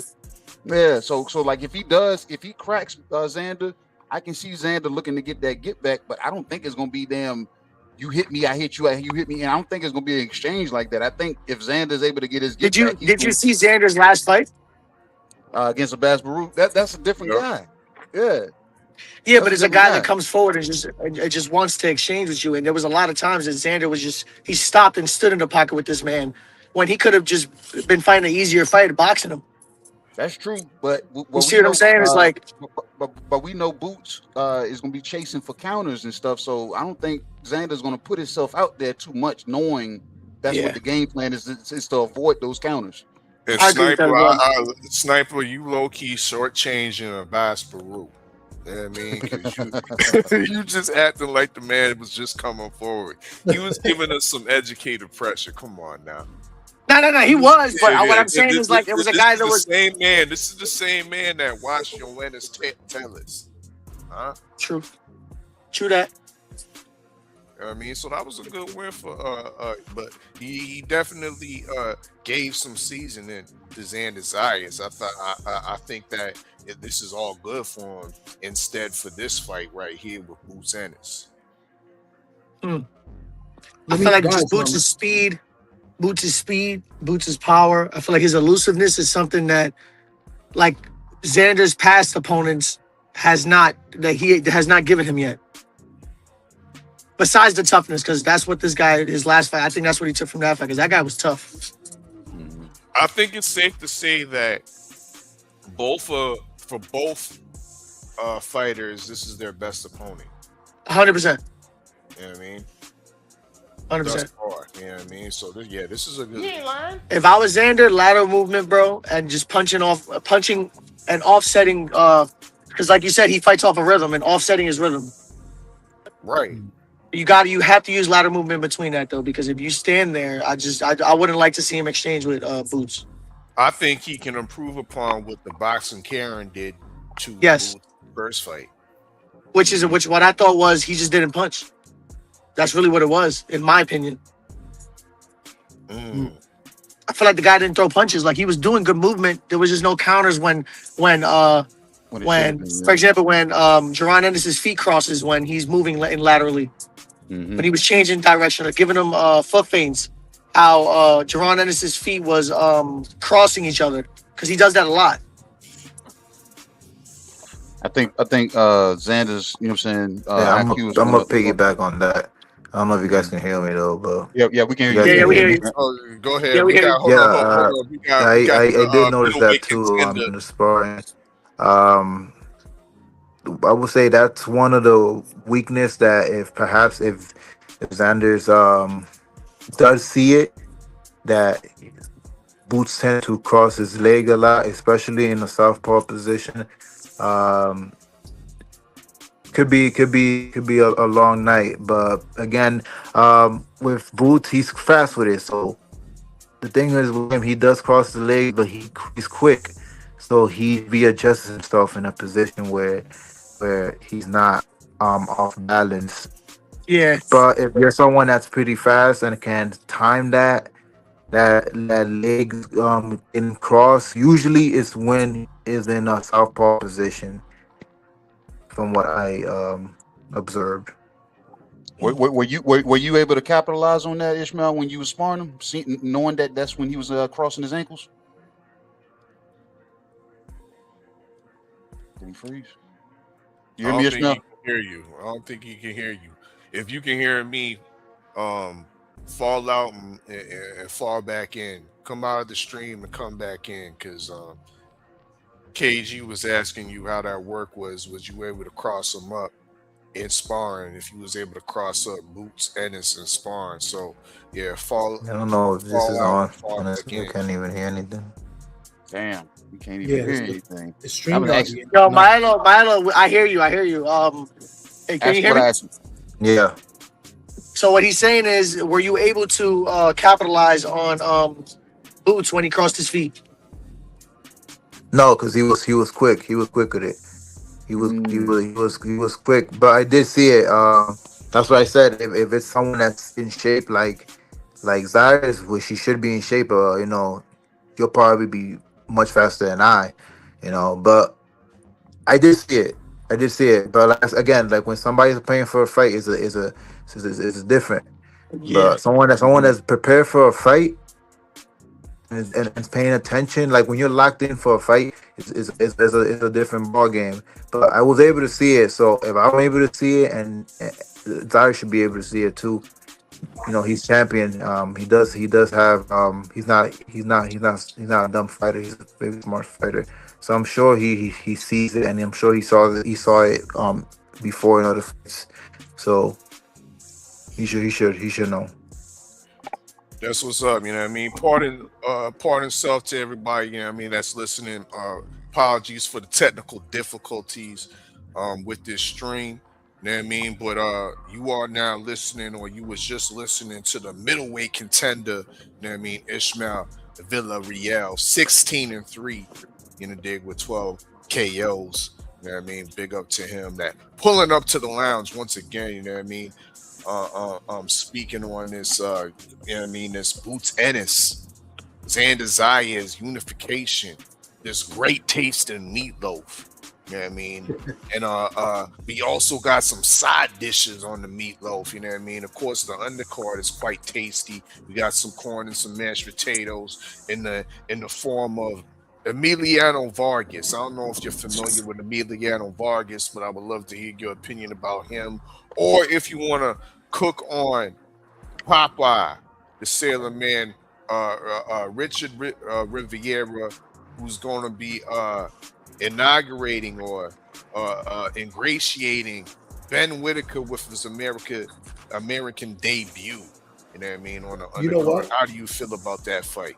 Go ahead. No, T. how about, and also Maelo, if he comes back, Maelo, have you had experience? Because I know, you know, he's Dominican, Cedeno. Have you ever, you know, got a chance to work with Cedeno, or you know, Yuri Centeno? The one fighting on Saturday at 160. Yeah. He's fighting Jahai Tucker. Have you ever worked with him, or do you know who he is? Yeah, I'm aware of who he is. I never worked with him. I actually worked with Jahai Tucker before. We sparred up a years ago. Okay, can you tell us a little bit about that, and you know, and who you think who you like in this fight? Man, honestly, for that fight, I don't know, man. I don't know. Jahai Tucker, he's a guy that throws a lot of punches. He likes to overwhelm people by throwing a lot of punches. This Dominican fighter, I never really seen him fight. I'm not too sure about him. I never seen him fight. I don't know if he's an orthodox or southpaw, so I can't really comment too much. But I can comment on Jahai Tucker. He's definitely a guy that throws a lot of punches, and he's also a fighter that likes to establish dominance right away in the ring. The thing is, with fighters like them, you can't allow them to gain confidence. The moment they gain confidence, it's gonna go their way, and they're gonna do what they want to do. He ain't lying. Yeah, it's a good point. That's kind of what happened in the Floss fight in his loss. He lost to the Puerto Rican guy Nicholas Floss. Yes, I know. You know, so okay, that's a good point. This guy Cedeno has a lot of power. I think this is a 50-50 fight. It's a good, intriguing fight. Yes, exactly. It is an intriguing fight. I know he's a knockout artist, the Dominican guy, but again, I didn't see him fight. But that's why I say it depends on who is establishing ring generalship. You know, because you know these fighters are the fighters that if you give them an inch, they're gonna take a mile. So those guys are automatically gonna feel that confidence boost in there, but the moment you take that away, it could be a different story. So let's see how that's a good fight. Actually, you know, they might weight class too, so it would be cool to fight one of those guys one day. Okay. Especially with Jahai, you got experience with him, so yeah. Yeah. And what about you, Facio? You seen Jahai Tucker many times. He's on mute. Facio fell out. Yeah, he fell out. Yeah, because we can't. Oh, there he is. There he is. Y'all hear me? You hear me? Yeah, we got you. There you go. Yeah. All right, guys. Sorry about that. I said I think I see Jahai. He has great head movement. I think he's super slick, but I do think that he plays around too much sometimes, and he fights with his hands down a lot, bro. Mm-hmm. And I seen the other guy he's fighting on. At least that guy, he's a puncher, bro. That guy can punch for sure. I got Jahai winning, but he has to fight a good fight. He has to keep his hands up this fight, bro. This guy's dangerous. Look, Ofazio, to what you said and what Ishmael said, this is my damn perspective of Jahai Tucker. Every damn thing that Ishmael said is right on, you know what I'm saying, it's spot on. But my thing is, I think when he gets to that point, it's like he checks out with his corner. Yes. I don't That's like that. another thing too. He starts doing his own thing, yeah. He checks out with the corner. It's like you can see him looking off in, you know what I'm saying, deer in the headlights, not paying attention to what the corner is saying. Yeah. And he falls into tougher fights at that point after that. Yeah, bro. the thing is, he's not gonna want to exchange with Yanelli's, bro. This guy, like I said earlier, he's a puncher. I've seen him fight on a lot of MVP cards and cards in Orlando, Florida. This guy can punch for sure. And that's not a guy that he's gonna want to exchange with. Jahai does throw a lot of punches though. He's super quick. He likes to press the issue, and for some reason, he does like to fight as well in the pocket, and that's something that Yanelli's likes to do. That's gonna be a firefight, bro. Honestly. Yeah. Sometimes Jihad does it when he doesn't need to. You get in Yeah, there. exactly. Like, bro, you don't need to be in there. Back up. Let's get out of there. Yeah, let's get out of here.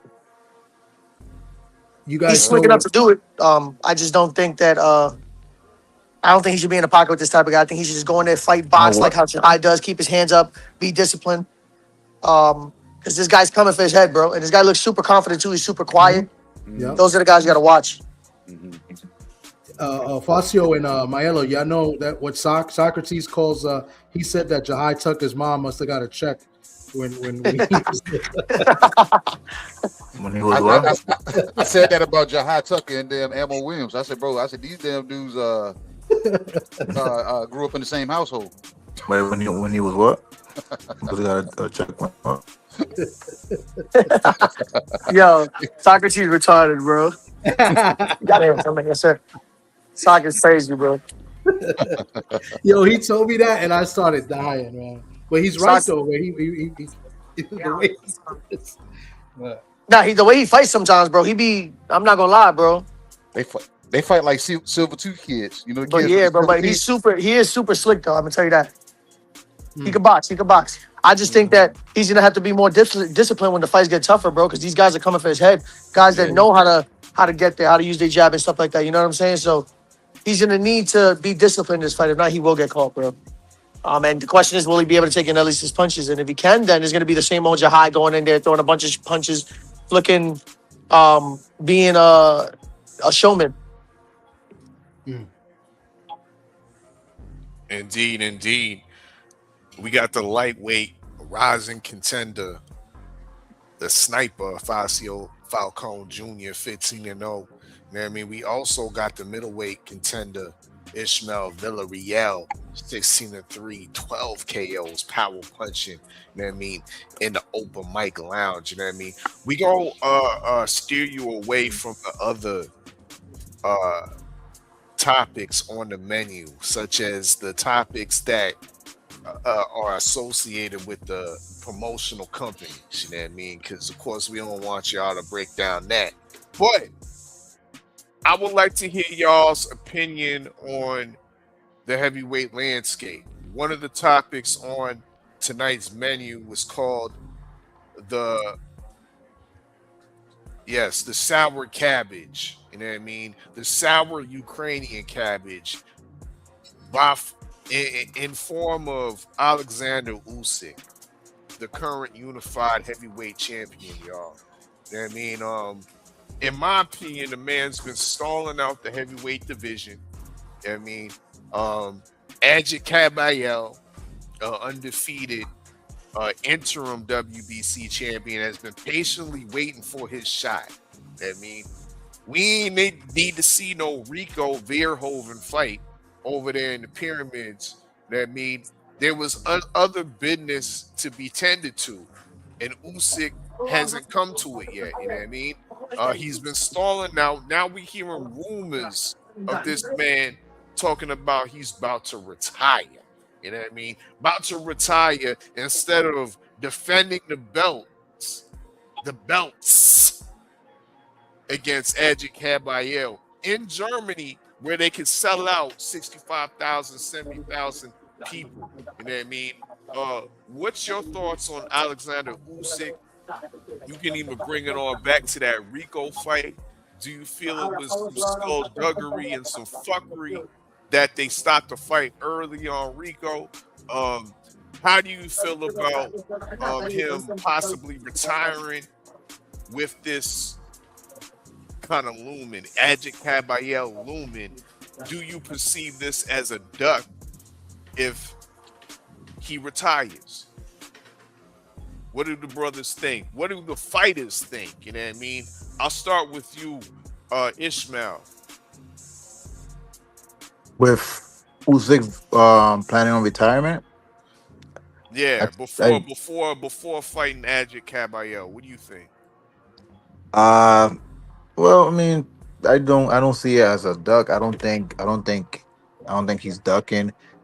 I think if he wants to retire, he has every right to retire. I mean, the man done everything that he possibly could do in boxing, True. from going into the Olympics, from becoming multiple, well, 2 times. Well, how many times he became undisputed?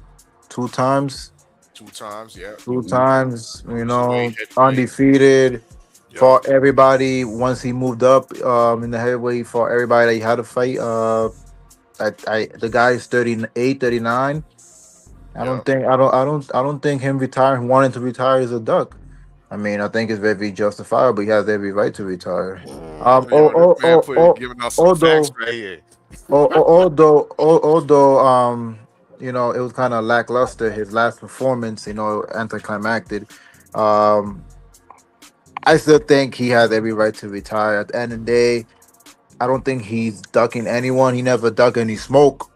So him wanting to retire is like, let him retire. I don't think he's a duckman. I ain't mad at that. Fair play. You know what I mean? That's Ismael Villarreal. You know what I mean? Middleweight contender. You know what I mean? Just giving me the smoke. You know what I mean? And just, but the smoke that I was putting out, he just stomped on that shit. It's out. You know what I mean? Great take. My man, the lightweight contender, undefeated. You know what I mean? The sniper. We sniper gang up in this bitch. Do you have the same sentiment? It's not. Yeah, I had the same thing. I appreciate you, bro. I had the same exact thing as Mel. I agree with him. I would just like to add on that I feel like he could be able to go out. Take that, champ. I feel like he should be able to go out the way he wants to go out. And if that's just retiring, then retire, bro. I feel like the people shouldn't have a say in that at all. Nobody knows what it feels like to fight and compete at the highest level for a long time, and it takes a lot of wear and tear on the body, bro. So whatever a guy says, I'm done, I'm done. And I think we should just respect him. I'm not mad, but at the same time, I think it stains it because of who he fought. He fought a guy that was 1-0. Did you hear me? Yeah, we hear you. Yeah, but he fought a guy that was 1-0, and he, like you Hello? said, everybody said they stunk it up.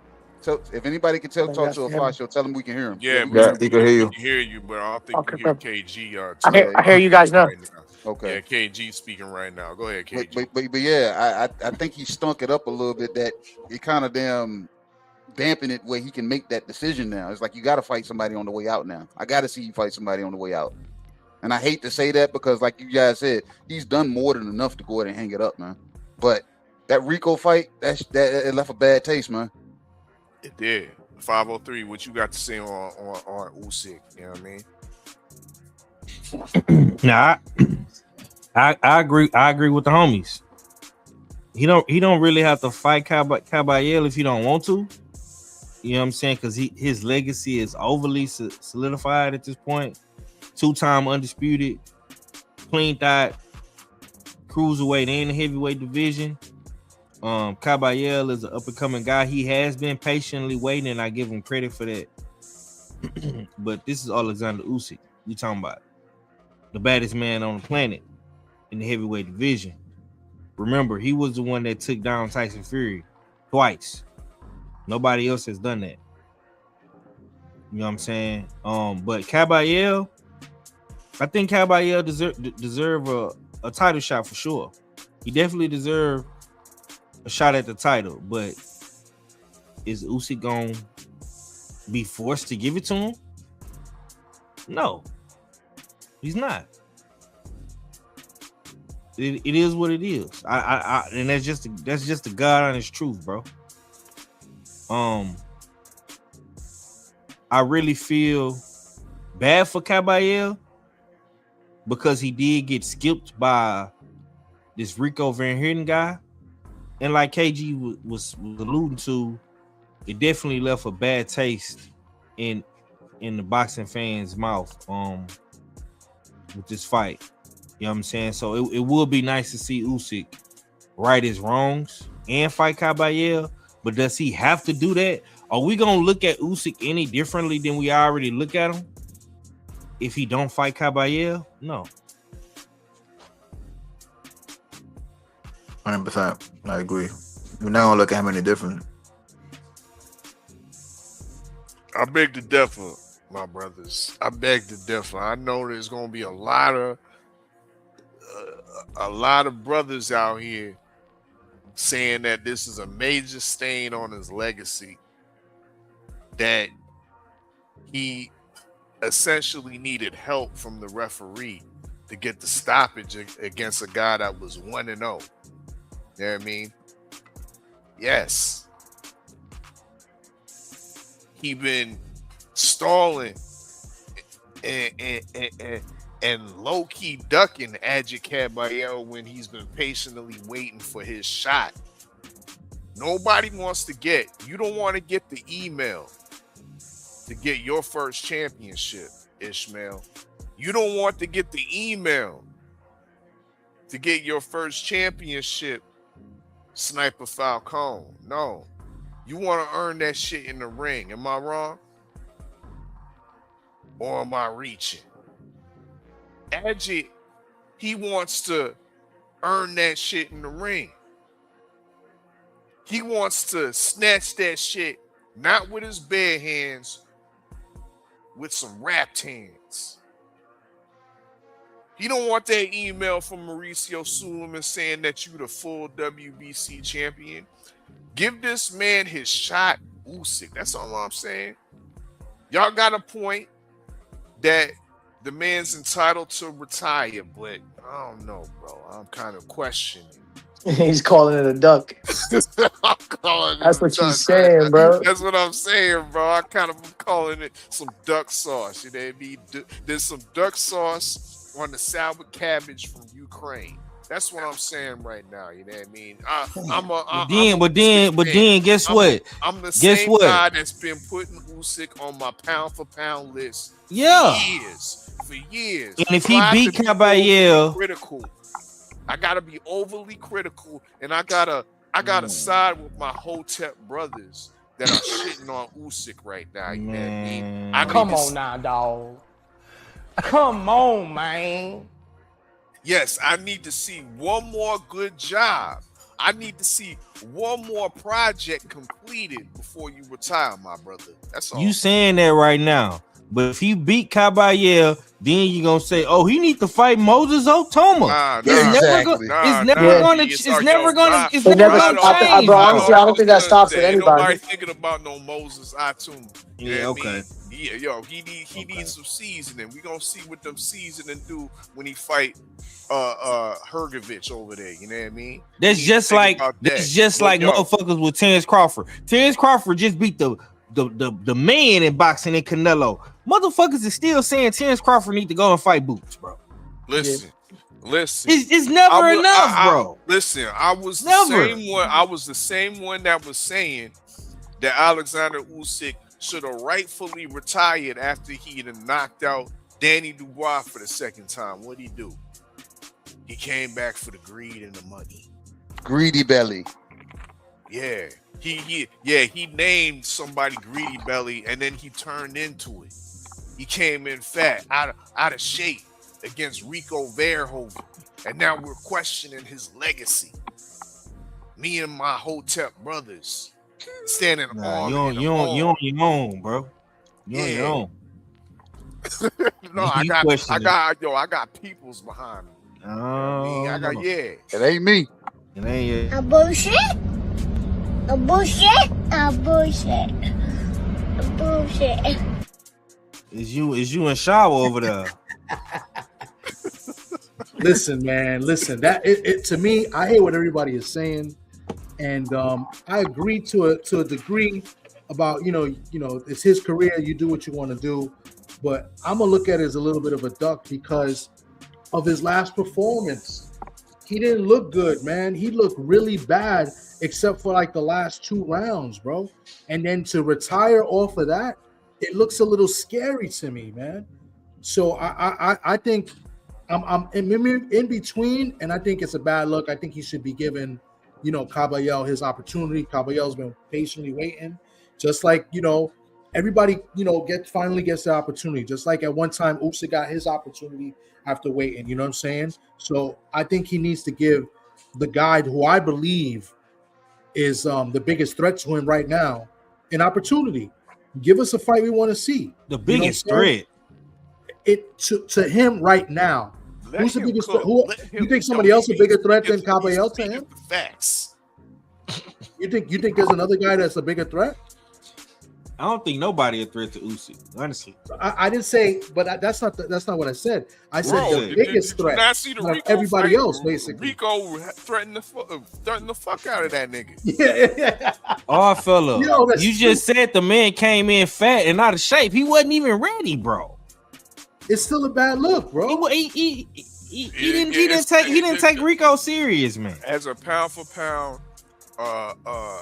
mainstay, you can't be looking like that, and you can't be fighting like that against a relative novice. He ain't lying. The man put our sport under a microscope. You know what I mean? All these MMA motherfuckers looking at boxing like, yo, what the fuck? Yo, this is the heavyweight championship of the world, bro. Now, Bro, you gotta understand, bro. He just any motherfucker can walk but up. he beat, but did it? But Usyk beat a lot of the greatest heavyweights in the world, though, bro. We got to be honest with that. Thank you, Ofacio. Thank you. Come on, you gotta let him be like. He had one bad performance. He's He's getting older, bro. After years of fighting, bro. Come on, bro. This was one bad performance against a top. That's 10 like Canelo and Crawford. Canelo's still one of the greats. It don't matter what it is, like. This wasn't a bad performance against a top 10 Ofacio, heavyweight. hold on. Let me ask Ofacio this. Let me. Guy that was 1-0, bro. I can't believe I'm hearing this. Ofacio, when you under them bright lights, bro, aren't you subject to have a bad day or a bad night in the ring? Have you had a bad day in the ring before? Absolutely. Okay. Thank you, sir. Thank you, sir. Thank you. We're That's human. all I wanted to know. We human. Okay. This guy has been inactive, and his last two fights, one against Rico Suave, and where he looked bad and quote unquote bad performance. You're due to have a bad performance. Thanks, 503. But the fight before that, he fought a guy that was partying the night before. Like, come on, man. Is that Usyk's fault? It's not his fault, but like, come on, man. 2 layups. You know what I'm saying? Like, and you're wrong, Thomas. It wasn't the night before. It was the day of. The day of. Thank you. Get it right. If you go tell a story, tell the correct story. Tommy. That's even worse. He said that's even worse. The day of. It was party the day of. Tell the right story, Tommy. Man, Usyk getting layups. He getting layups, bro. Come on, man. Give us a tough fight. Whole facts. Man's ducking the tough fights. You know what I mean? 503. I'm very disappointed in you, man. Very. I'm not mad at it, but at the same time, like I said, man, it was just bad. It was a bad style. Because that, would you call it out? I do want to say that guy is very awkward. Fighting MMA fighters is not easy, bro. Them guys is fucking strong. Yeah, strong, tough. Remember, when we boxing, we're really training to fight boxers, guys with some type of style. This guy literally trained with no style in there, bro. Like, he went in there unorthodox. He was an unorthodox fighter. Yeah, super unorthodox, bro. Yeah, those be the guys that they give you the hardest fights, bro. To be honest, those awkward looking guys are always the guys that are gonna. Hell yeah, I could beat a guy that knows how to throw a good jab, bro. But now, how about a guy that throws an uppercut from across the ring, dude? Like, come on, like, listen, y'all need to study up. You know what I mean, because that wasn't unorthodox. It wasn't much to study. What body of work did he have? They ain't never seen that prehistoric style. You know what I mean? That was some prehistoric shit that y'all ain't never seen before. You know what I mean? Bro, that dude throws more random punches at him than my grandma throws at me. I'm telling you, that was straight out the cave. I'm telling you, bro. Straight out the cave with it. Yeah, prehistoric, you know what I mean? Ooga booga style. He said the Ooga booga style. Hey guys, I don't want to change the subject because I think Ofaso has to go, and I'm not sure about Maelo, but I wanted to bring this up. Ofaso, you brought it up. Maelo, I want you to touch up on it. I saw it, and I just want people to want you guys to touch up on it. How did you think Xander looked today? Seriously, because I'm really Bro. worried about the end of this fight. He did not, in my opinion, he didn't look good at all today. He looked to me like a drained fighter. He looks to me like he's super tired. He did not want to be there, and he looked very annoyed. That's how I get when I'm losing weight like that. So I don't know, bro. He didn't look good to me. I want to see how he looks the day of the weigh-in, because usually the zone has the morning weigh-in and then the public one. I want to see how he looks for the public. Well, I mean, it could be exhausting. Having so much people around you, the media, constant question. You probably getting the same question, and you have to constantly repeat the same answer back to back. So that could be a little overwhelming and annoying, especially when you're cutting weight. What you want to do is just be relaxing and avoid any type of media confrontation. But that comes with boxing, so it could be a little exhausting. Dealing with that. Yeah, but also while he's you're also in a cutting room weight. with people that everybody's counting him out, thinking he's gonna lose too. To be honest, they're asking him questions in favor of Javon Ennis. So I don't know. Yeah, That was crazy, bro. that was crazy. Hey, It's- but it's- everybody's here. I think we got somebody backstage, and you know what I'm saying. Our fella knows this guy well. Marky Dan. What's good? Salutes. Before Marky goes, congratulations, Marky. Maelo. Maelo, congratulations, Ecuador beat Germany today. So you know. Yeah, man. I see. Damn, I can't hear you. Pause. Oh, Mac got to be hype right now. Then I'm about to call Mac. Ecuador beat Germany? Or Yeah, Oh, yeah, I saw that. I was at the bar Ecuadorian. earlier. I saw that. Yeah, man. So is We Mac. took some real nuts. Oh, Mac too. Okay. Mac is too. So I'm about to call him. Actually, he's about to be hyped. Damn. He's probably watching the game. That's why he didn't answer. Yeah, they beat him 2-1. Yeah. Yo, guys, but I'm about to get out of here because I have to get my sister ready for tomorrow, her graduation. I appreciate you guys for the opportunity. We appreciate you, bro. Hell yeah, Appreciate guys. you, Thank guys bro. so much. Bye. Enjoy it, guys. Enjoy. Yeah, bro. See you all Later, guys. Saturday, Pasio. Yes, sir. I'll see you then. All right. Later. 15-0 lightweight contender Afacio Falcone Jr. Sniper gang in the building. You know what I mean? Salute to him. What's up, Marky Dan? What you got? Yeah, what you do? What it do, Mark? Salute to everybody on the panel. Salute to Ofacio. Salute to Chop Cheesy Tom. Salute to Odd. I think I see KG up here. 503 Lions. Salute to everybody on the panel. Yeah. Big Don't up. forget about my boy Ishmael as well. You know what I'm saying? Yeah, Absolutely, 15-3, absolutely, brother. 16-3, 12 KO. Middleweight Yes, sir. contender. Middleweight contender. Ishmael Villarreal, Marky Dan. I mean, Hey, I hope to see more of Mr. Ishmael beating folks half to death, putting them to bed, yeah, or just getting wins in general. I hope to see the guy keep rising. Salute to you. that's what's up. That's what's up. You hungry, man? Eat, man. What you want to eat? I mean, you see, Is the you menu. picking Xander's eyes, man? Come on, man. What you Nah, you Hey, got G, some put the menu back up. nah, Put the menu you back know, up, I'm bro. picking- I think Marky I'm Dan picking forgot Boots with the menu up. I'm picking Boots Ennis. No, I ain't forgot about what you call it, the meatloaf, the meatloaf for this Saturday on the menu. I ain't forgot about it. We got some new shit though. We got some new shit on the menu, Marky Dan. Well, y'all already know what I got. I got Boots Ennis. I think he gonna stop Xander Zayas somewhere around 8 to 10. Damn. I think. Xander Zayas. I already said it. He has a bit of a tendency, I think, to gas out.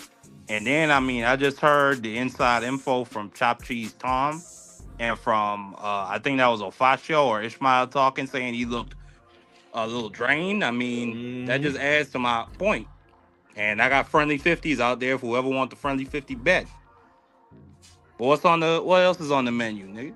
What else is on the menu? We got some cold turkey, bro. I mean, we ain't want the fighters to speak on some of these promotional menus or promotional topics, but yeah, we got some cold turkey on the menu. If you want to go on that, it is a allusion to his exit to outside the game. You know what I mean? If you want to cook on what he's done for the game in recent history, you know what I mean? Bringing all the promotional groups together, promotional teams together and whatnot, the big cards, the big spectacles that he successfully put on. We also got a shot of sweet tea on the menu. You know what I mean? Of course, Tank Davis has officially. Grease Boy. Yeah, Grease Boy has officially putting in some work over there in David Benavidez Senior's camp. You know what I mean? And he's looking like he's putting in some serious work. But some of the brothers feel like they ain't buying in. They think Tank is selling out for going over there to a top Mexican trainer, David. Well, what I'll just say about Grease Boy, I don't fuck with the Benavides, or however you want to say their names, or just specific. I don't know about Jose Senior. I'm just talking about David. He is real good friends with Ryan Garcia. A guy who says he wishes he could be a member of the KKK. He said he hates N-words. He said he wished he could dig up George Floyd and unalive him all over again.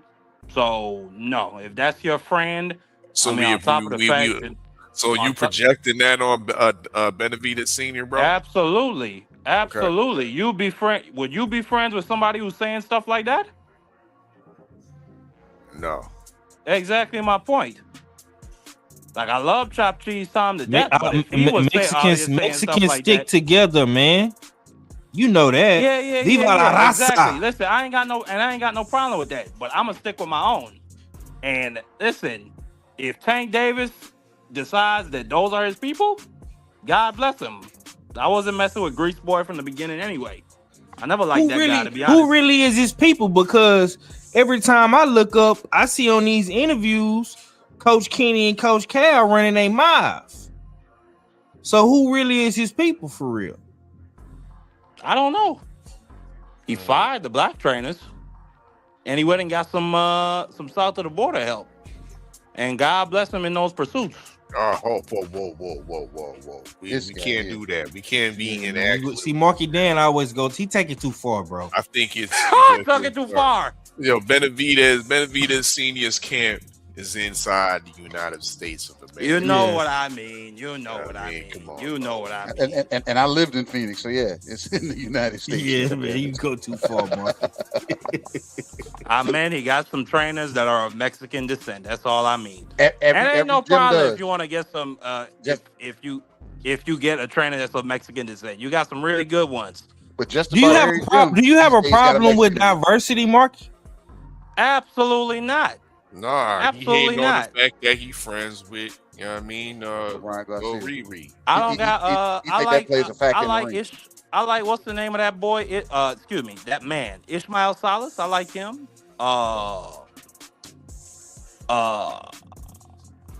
It's a couple others. I mean, Eric Morales, he another really good Mexican trainer who actually trains south of the border.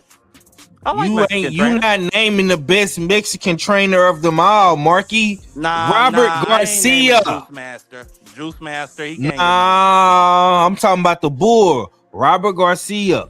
I like Robert. I like Robert too. Absolutely. Yeah. Let me ask you this, Marky, man. And if Tankalicious ended up going over to Derrick James, would you have the same energy? Would you order up this? Nah, that's a brother. You order up this shot glass the same way. Oh Lord! You said it's a brother. Oh Lord! Yeah. I rest my case. Oh man! Hey, ain't nothing wrong with wanting a black man to get some dollars in his pocket. But Derrick James worked with Ryan Garcia too. Hey, you're fine with that. I work with. Hey, listen, I work in a law office. I work with racists all the time over here. I'm not their friends though. We draft deeds for those folks. We create trust for those people. We do all of that. Oh, we ain't friends with them. Now you cool. Now you cool with working corporately with them. Yeah, taking their dollars.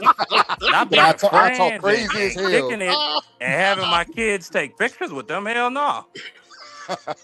You talk crazy as hell, but I work side by side with them. Stop it. Hey, get some help. Greed is good. That's what I was told all my life. Capitalism at its finest, KG. That's what it sounds like to me. Absolutely. Greed is good. Never forget it, baby. Oh man. What you got on cold turkey? I mean, Turkey, Al-Sheikh. I heard some really tragic news that he's going through a health situation where it sounds to me like he might be suffering from dementia, which I think is a shame. Well, you know what? Not really a shame. I don't really fuck with the Saudis. I think they're a bunch of despots. You know, they abuse their people.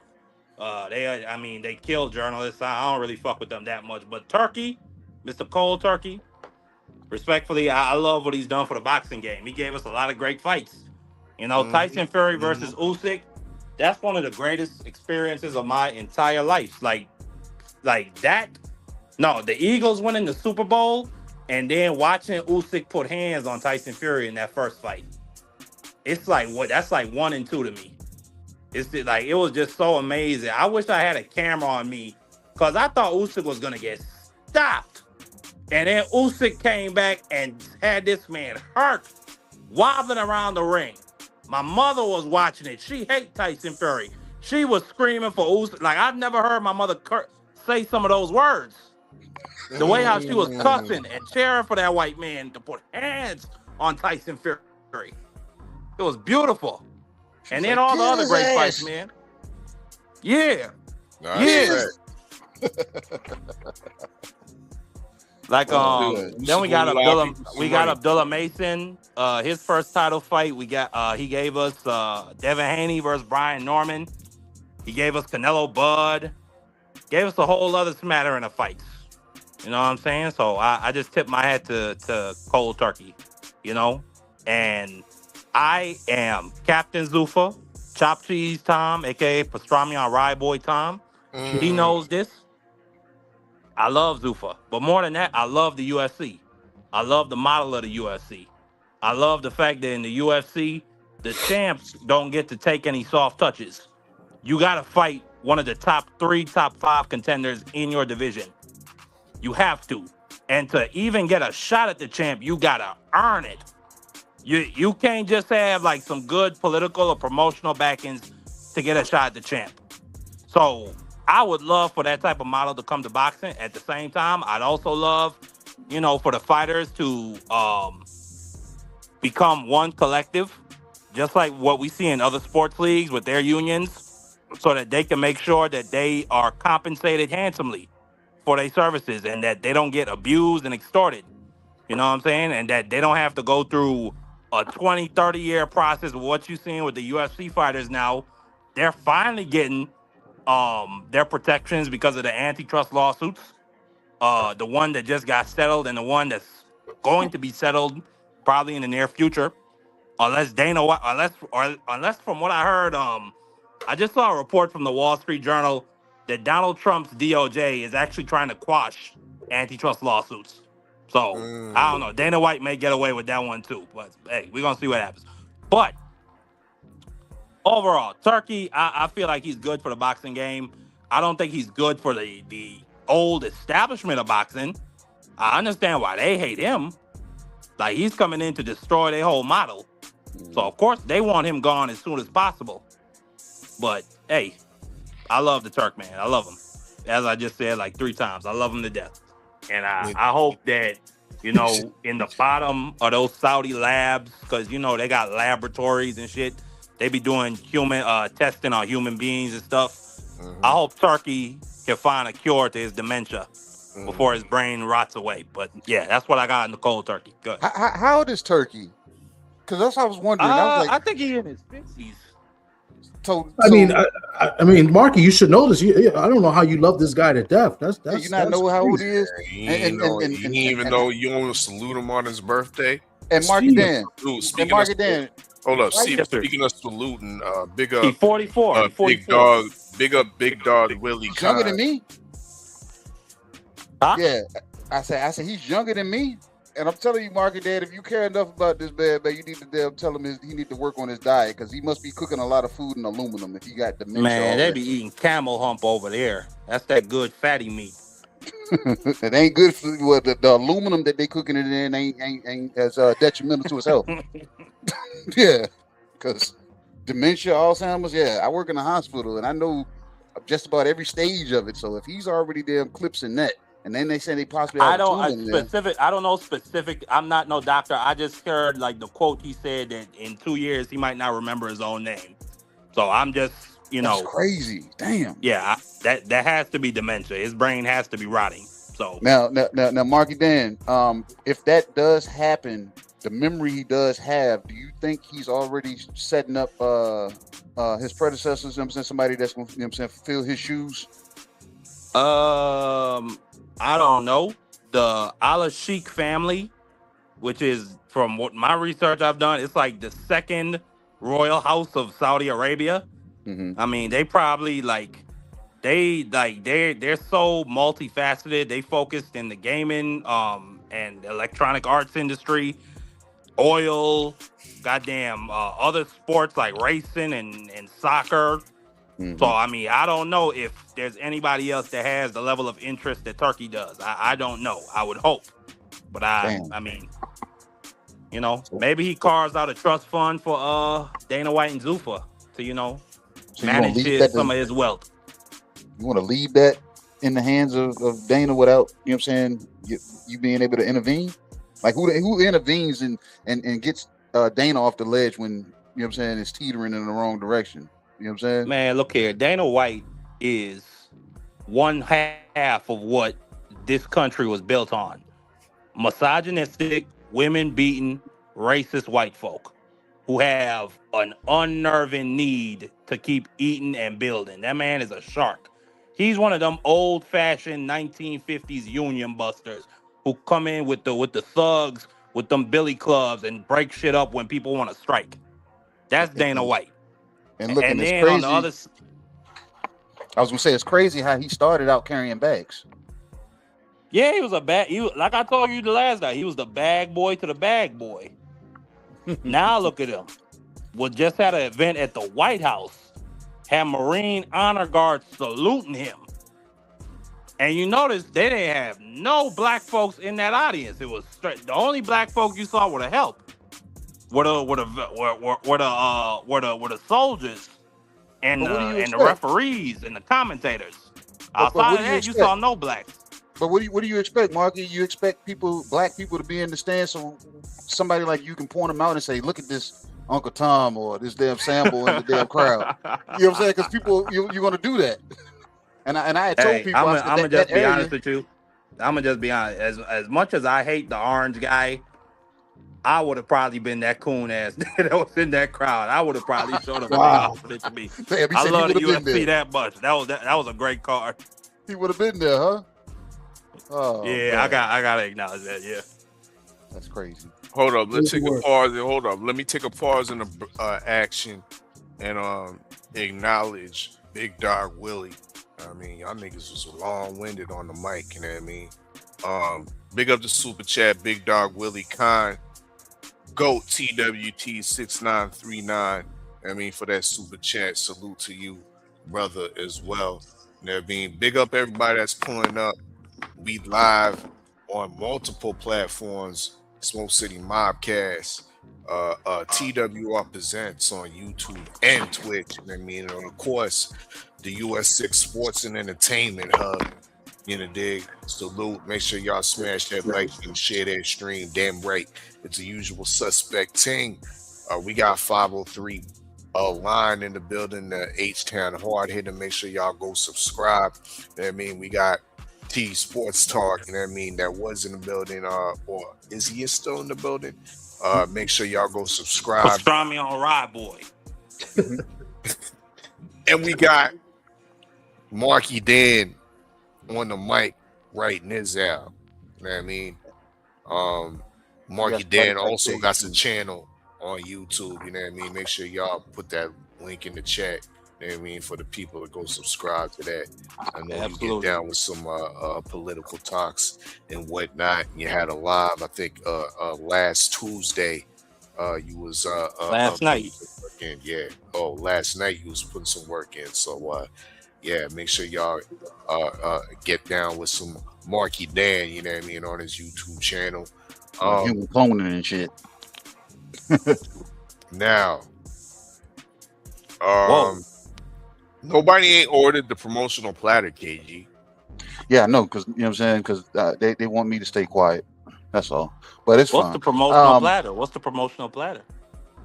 Oh, I'll let you know what the promotional platter. It's a smorgasbord of different finger foods, Marky. And we got some Matchroom matzo sticks. You know what I mean? You don't see how long that cheese pull is. You know what I mean? That's that Does it government have cheese. does it have a little bit of cheese pull, some longevity, or just the cheese just cut off quick? You know what I mean? With Matchroom. We also got some Ring Magazine onion rings on that platter. Some Zulfa seasoned fries. I know this will be to your liking. It we'll serve it with some ranch or some ketchup. I mean, it to you, or some chipotle if you like chipotle sauce. You know what I mean? But yeah, the Zulfa seasoned fries will be on the platter. We also got some MVP wings, some DHP calamari. I mean, Fucking damn celery and carrots. And some top ranked tater tots on the platter. This is actually your chance to give us your complaint box, your complaints about these different promotional groups, promotional entities. If you have one in particular, even the PBC, which is not on the platter. If you have complaints about the PBC, by all means, go ahead and cook on it. Well, I mean, there's so much I could say. Like, it would just be a complaint about the industry in general. But, Top Rank. I mean, what do I even say about Top Rank? Like, this card they doing, like, this is the first card since Keyshawn had his fight in Norfolk? This is the first card they did since Keyshawn, right? Yeah, it was like a month ago. No. I think their first card of the year was probably Xander Zayas and Basparu, if I'm not mistaken. Wasn't that last year? Was it? No, that was January. Remember January 31st? Had like 3 cards. Remember the January 31st had like 3 cards. Yeah, I mean, they was kind of in the doldrums with their deal with Tubi. I mean, Top Rank Tubi was going down, but now they've somewhat crawled out of the dungeons and have aligned with the rest of the promotional companies on the zone. But go ahead. Well, my only complaint, I guess, would be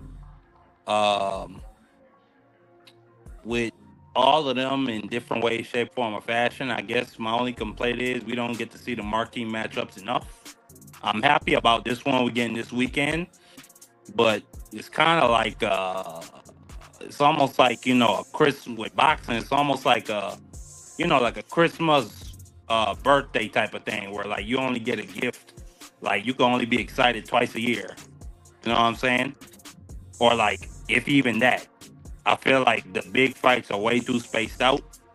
Like off the top of my head, like with Top Rank, at least we got the Inoue versus Junto Nakatani, which probably had more to do with Ohashi over there in Japan than Top Rank. We have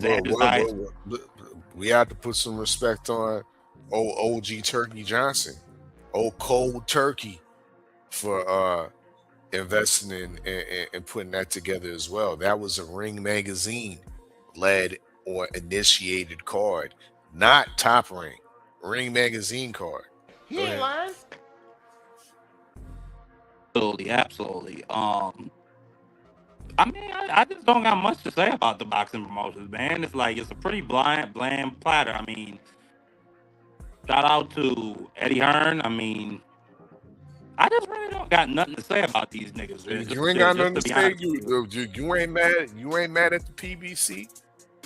You know what I mean, because you, dude, you seem like you closet Hotep. You know what I mean? And if you closet Hotep, when you open that closet and you see what the PBC is doing to our brothers like Errol Spence and Jamal Charlo, Mel Charlo in a further extent. But let's talk about Errol Spence and Mar Charlo having to be exported. You know what I mean? These are top tier American athletes being exported to the welfare of the Australian economy, Marky Dan. You ain't lying. We have to stay up late, early hours of the morning to watch our great American fighters against the likes of a kangaroo style. Well, Earl Tim- Spence is going to go over there and get his head cracked open to the white meat. He been out the ring for 3 years. Ain't no wow chop cheese time. You know what's gonna happen to that guy. It's not no wow. The man been out the ring for 3 years. It's his first fight back without Derek James. Nigga was on I forget the interview, but he was up there saying, yeah, I stay in shape. I play soccer with my son. Now, on top of the fact, the man sound punch drunk, just in my opinion. Maybe he always sounded a little punchy, but hey, I don't know. I think he's going to go in there against Tim Tszyu. I think he might give us a couple good rounds. I think Tim Tszyu, firstly, not only that, this is his first fight outside of 147. It's his first time really fighting a dude in Tim Tszyu, who's probably more of a middleweight, or at least more experienced with fighting bigger guys than Earl Spence. At least when you talk about 54, especially when you look at Fundora and whatnot. I think Tim Tszyu is going to go in there and he's going to be hitting Earl Spence clean on his jaw. Earl Spence, I think he's going to put up a good fight, but eventually them legs are going to get drunky and punchy, and he's going to go to bed, if not get stopped on his feet. Just like what happened with the fish fry of 2023. This guy right here is this guy right here is funny, man. Hey, I just speak the facts. That's all I do. Oh, them not facts, sir. Them not facts. Go ahead, Paul. Give him the smoke. Give him the smoke, bro. Go ahead, bro. Yo, it sounds like we're going to do that friendly 50. You want that friendly 50? I think I might take that friendly 50. That's a friendly 50 right there. Everybody heard it. It's witnesses all over the place. I second that.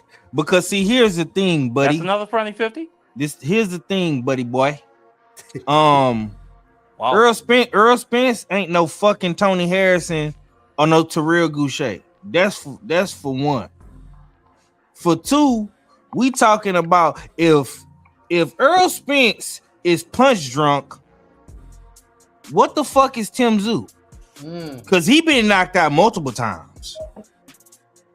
Damn. You gotta make it make sense, Marky. See, I've been sitting here, I've been letting you talk, and I've been listening to you.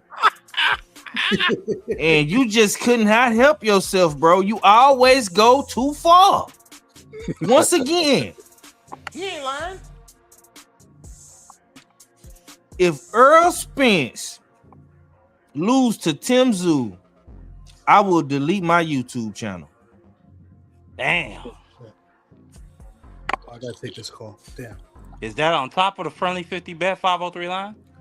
Marky Dan, please, man. When Earl Spence beat this boy, don't have me putting my people on you, man, and come look for you, bro. I just want my 50, bro. I don't want to have to come looking for you, Marky. Hey, I'll say the same thing to you. I just want my friendly 50 as well. You know, and I give you that. Tim, it ain't gonna be friendly if I gotta come looking for you, Marky. Well, it ain't gonna be friendly. I live on an island. It's gonna be some fire. I live on an island, so I'm gonna be all right. But what I just say, you live on an island. Yeah, Manhattan. Absolutely. Nigga, stop it. Absolutely. But what I just say is this: Tim Tszyu, I get that he he got viciously knocked out by the Russian, who I've said before that Russian has took some heads over there in Ukraine, Chechnya. He was deployed over there. Then he got stopped against Fundora. He went out like a punk. He quit. I give you all of that. But Tim Tszyu, I think he's fought twice since that Fundora stoppage. Fought who, Marky? Who? Now, were they against Yeah, I get that. But my whole point of what I'm about to say is he's been more active than Earl Spence. And he's Everybody's been more active, Marky. The man ain't fought in 3 years. Exactly my point. You're making my point for me. Never fought without Derek James. And not only that, Tim Tszyu, despite the fact he's only had 2 fights at 160, he's actually more experienced at middleweight. I think Tim Tszyu is going to go in there and put Earl Spence to bed. And I'm going to feel really bad, not only for Earl Spence, because I think he's been very good to the boxing game. I got a lot of respect for the guy. I can't tell by how you talking, man. Hey, listen. I had a lot of love for Deontay Wilder. Don't let Tommy tell you. Tommy think I just hate on Deontay Wilder. That's not true. But listen, I had to speak the facts about him. I talked about him getting beat to death against Chang going into that fight. Wilder, hold on. Wilder and Earl Spence are 2 different type of fighters. Let's just start there. Earl Spence. No, but my whole point is no, Marky. Earl Spence only has 1 loss, bro. Wilder has lost multiple times. You are all over the place, man. No, my whole point is you gotta love for Earl Spence. I do got. You gotta stick to the script, bro. And the script is this: Tim Tszyu was picked for a reason. Earl Spence is coming back against Tim Tszyu for a reason. You want to know why, Marky? Because he's beatable. A nigga can take a 3-year break and come back and beat Tim Tszyu. Earl Spence can do that, brother. He gotta show me. That's going to be standing right in front of show Earl. me. He's not gonna move his head out the way of the jab. He's not gonna move. His body is not gonna move. Earl Spence is still one of the best body punchers in the business. Did you watch Earl Spence work out? Did you hear him hitting that pad? Did you hear him on the pads? I don't think you saw. You know what Bruce Lee said? I'm telling you right now, Marky. Don't put back. Listen, Marky. $503 Lion. Have my cash app ready. I take cash out. Have my cash out ready, Marky. 503 Lion. Apple Pay ready. I got an Android, brother. I can't Apple Pay you. Sorry. Well, have my Zelle ready. We gonna this is gonna be some easy money, man. You know what I'm saying? I'm gonna go give me some of that. I'm gonna go get me a wallet from US6.com. You know what I'm saying? Yeah. What all we got new over there on the US6, man? Hold on, real quick before he even divulge that. Hey, Marky Dan. I just put my number in the back chat. Hey, Marky Dan. Okay. Hey, bro. You know what I'm saying? You've been here for a minute. You know what I'm saying? You done drunk up. We got people waiting, man. You know what I'm saying? I appreciate you, man. You know what I'm saying? It's always a pleasure when you pull in. You know what I'm saying? So we're gonna cut some room. Yeah, we're gonna cut some space so we can get some other people in here. We love you, Mark. You gotta go. I love all of y'all to death. Chop Cheese Tom, Pastrami, all right, boy Tom. He a good guy. KG, you a good guy. Wait, is KG Benedict Arnold? Is that the one who turned on Boots and it's not? You're not a good guy. I didn't turn on nobody. I called boxing for what it is. Odd fella. Okay. Odd fella. You a decent guy. 503. Have my friendly 50 ready. That goes for you and the Chop Cheesy guy that's above me right now. I'm gonna be waiting and I'm gonna be anticipating it. And it's gonna be beautiful. Thank you very much. Good night. Good night, Marky. That's Marky Dan, people. That's Marky Dan. Thank you, I guess. They call me decent. Oh, man, he said you're decent. Decent. I don't like that word either. That sounds like somebody that's gonna do an okay job, not a good job. You know what I'm saying? But our next person, man, I think we had this guy before. Let's find out. Mr. Eugene Edwards. What's up, champ?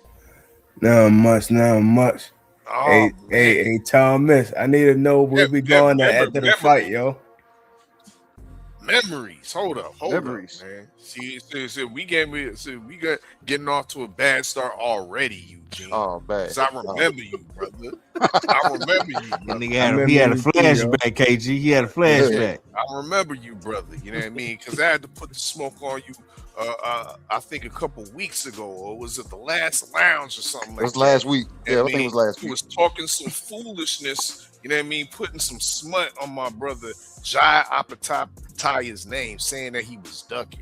You know what I mean? You was talking some foolishness that Zuffa was a duck zone. You know what I mean? But today's a new day, my brother Eugene. Hold on. Today is a new day. You know what I mean? And the mic is yours. You know what I mean? So without further ado, Eugene, you know what I mean? Spit your game, talk your shit. But hold on, you said it's foolishness. So has he proven me wrong and you right yet? As far as what? Who? David Benavidez? No, Ja Patah. You said Ja Patah. You said that's a duck zone, and you said you disagree with that. So has he proven you right and me wrong yet? Most definitely. So he done fought people already? He did crossover fights already? No, he hasn't done no crossover fights already, but those are looming. Okay, and definitely makeable. But what I've been saying consistently is that David Benavidez seems like he's the one that doesn't want these fights to cross over. Why Jai Apataya has shown real propensity to try to make these fights. He still wants to go for undisputed. He's not one of those guys that are saying, yo, I'm holding the Zuffa belt. He still says he wants all the belts. He wants all. Saying and doing are two different things, though, bro. You know what I mean? But no, he still wants the big fights. But David Benavidez needs to understand at the same time that if you want to be the big guy at cruiserweight division, if you want to be the man, if you want to continue to build on to your legacy, Jai Apataya is that guy you have to fight. Zerto was cute, but Jai Apataya is the number one. You can't take that away from that, even if you want to discredit the Zuffa belt, because he's still the Ring Magazine and the lineal champion, my brother. So Dave Benavidez is two people who he hasn't fought, and his father has said, I'll fight all of them. But he didn't actively fought a lot of people, and a lot of people have ducked him. Because before it was David Morrell. Everybody kept saying he ducking Dave Morrell. He ducking Dave Morrell. Then he whooped his ass, and then everybody shut the fuck up and just moved the goalposts again. So when he fight that guy, which he probably will on a ring card somewhere, and whoop his ass, they're gonna move the goalposts again. And they're gonna bring up what's his name? Beterbiev. There you're gonna come back to the lounge, and I'm gonna have to recant. I'm gonna have to salute you and give you your flowers and say, hey, my nigga Eugene, you was right. I'm not in word. But until that day, you wrong, man. You wrong right now. I mean, so fighting Duck Nello, that was a top at 68. That's what he tried to fight for the longest. Then he tried to fight the top at 75, which was Bivol for the longest. So what's he doing now? What's he trying to do now, bro? He moved up to cruiserweight. Player of the month. What's he trying to do now? He moved up to cruiserweight. He beat the number 2 guy, because the number 1 guy is Ja. He beat the number 2 guy. Oh, so you admitting the number 1 guy is Ja? Okay. No, I'm not saying Ja suck. He is the number 1 motherfucker. So whoa, hold on. I take that back. He the number 2 because David up there. David number 1. Stop it, bro. We know this ain't you know this ain't right and exact. How you gonna be the number 2 just based off of the amount of belts you got? No, because he beat the number 2 guy. And once he beat that guy, the way he beat him, he leapfrogged the number 1 guy and became number 1. It doesn't work like that, my brother. Based on that performance, because people were saying Zudo and Ja, they was like, yeah, that might be a 50-50 fight. That might be 50, and he destroyed that motherfucker. Your argument is null and void when I once again bring in and reiterate the fact that he's the lineal champion. He's the Ring Magazine champion. He's the man. He's sitting on the throne. David Benavidez don't get to sit on the throne because you come up and beat Zerto, bro. I mean, but it does have a better resume, though. Who? At David cruiserweight? Benavidez. No, At just cruiserweight? overall resume. His overall resume. And then we can argue the same fact, saying that there's a lot of guys that at cruiserweight that been ducking job, so he hasn't had the opportunity to bolster his resume the same way that David Benavidez has been able to bolster his resume. Being on a promotional entity like PBC, he was afforded with fights with, once again, you said David Morrell. He was afforded fights when Boo Boo Andrade was on a promotion. I mean, that was a signature win for him. You have fights like Caleb Plant, signature win for him, all on PBC. Opportunities. So Apataya hasn't been afforded with the same opportunities. So why they feeding them like that then? So you saying ducks are worth more than fights? No. So you got to give it to David then, because fights are worth more than ducks. David, because we have to assess what the man's doing in this division. We still have to rate, of course, what he's done before, but this is now the cruiserweight division. We have a president. We have a king that's already sitting on the throne, and you just gonna just throw him out the throne because he beat Zerto? No. But one of the criteria for pound is how you beat the guy, and he beats beating people. This ain't pound for pound, my nigga. I'm not in word, but he beats people the fuck up. In different weight classes, he beat them all the fuck up. That's just how he fights. Jai, on the other hand, he does good, but at the same time, he not whooping people like he whooping people.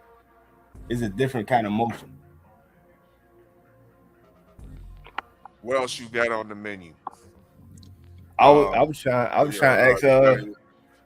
ask TD where the party at, yo, because I'm gonna be out there, yo. I want to know where the party. No, you don't need to ask no TD because the host this bitch. You know what I mean? The host of this bitch is your favorite yet your most hated R fella and the good Dr. KG, and we got the menu. So are y'all gonna be out there? Hold up. If you want to order up some sweet tea, because it sounds like you over there from Baltimore.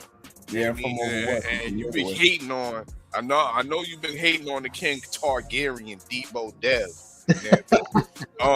So if you want to cook up on some, or if you want to order some sweet tea, old Tank, because he, according to our word on the street, is that he done hooked up with David Benavidez Sr. Now, in my opinion, my brother, because you're not the N-word. In my opinion, my brother, I think that's a good move.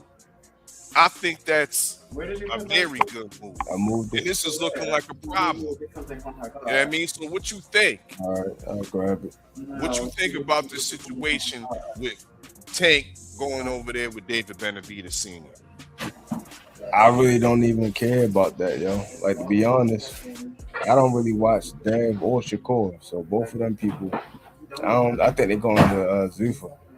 So I ain't really pressed about it. You think Tank is going to Zuffa? No. I said Shakur and Devin. I don't really watch them, and I think they both on the Zuffa. No, I ain't never said no Tank and no Devin. You ain't listening. You said Tank and Devin. Yeah, I said no. I said, what you think about Tank going over to David Benavidez Sr. for training? That's his new trainer. I don't really pay that no mind. Like, I don't like it, but at the same time, I don't pay that shit no mind. He gotta do what he gotta do. If you think that's the best move, then that's the best move. All right, what you got on these? First off, what you got on Turkey? You know what I mean? Once again, I'll bring it up again. You said Zuffa was a duck zone. OG Turkey Johnson is heavily invested in Zuffa boxing. He's also heavily invested in DAZN and all these other promotional companies. Of course, he's brought back a lot of great fights put together, great cards, spectacles, whether it's Times Square, even the one over in Flushing Meadows was a dope card in New York, Queens, New York. Of course, the fight card in front of the pyramids. How you feel about OG Turkey Johnson? Was he stated that he might be mentally getting sick? You know what I mean? Mental deterioration might have his early exit to the game. How you feel about that? Do you think he has a long-lasting legacy, or you don't care about that neither? What's up? No, not really. Like, to be honest, he's more of a boxing fan, but he never really studied boxing, so he don't know how to like make good fights. He put together top names, but to be honest, he did the same thing with Live Golf, and you see how that turned out. So I don't think he's doing the right thing with boxing. I think he's a lot of money out there. He's not getting the feedback. Well, not the feedback. He's not getting a good investment ROI. So he just now he forgetting what the fuck he done already did, and now he about to be out the game in like 3 years. He forget what he already did. Your asshole, bro. That's what he said. Is that not what he said? He said, "Yo, 27, 28, the way you worded it. I'm not gonna remember none of this shit." The way you worded it, man. Too much. Oh man, I got you though. But man, hey, you got anything else as far as Deb Eugene, man? Because I think we getting real close to them. Last call. Yeah. I wanted to just say, before I keep saying I got Boots in 3, and a lot of people like, oh, you hating on Xander. I'm like, I'm not hating on him. I just think, and Boots said it too on some interview. I think Seconds Out. He was saying this guy has a lot of holes, which I think he does has a lot of holes, and I think based on them holes that he have, he can capitalize on it. But again, I still think that he's the second best in the division. A lot of people say Fundora, but Fundora ducked Xander, so he can't be better if he ducked him. Just like a lot of people, I think Virgil is number 1 on the ring, and he ducked Boots in 4K, so he can't be number 1 if he ducking the guy. He ducking him for a reason. You get what I'm saying? So we ain't gonna put no respect on the resume no more. What, on Xander resume? No, Fundura resume. He done beat I mean, twice. But I'll put it like this: a lot of these fights are PBC fights. One time, a lot of these fights are PBC fights, and how it's calculated, it make it look better than what it really is.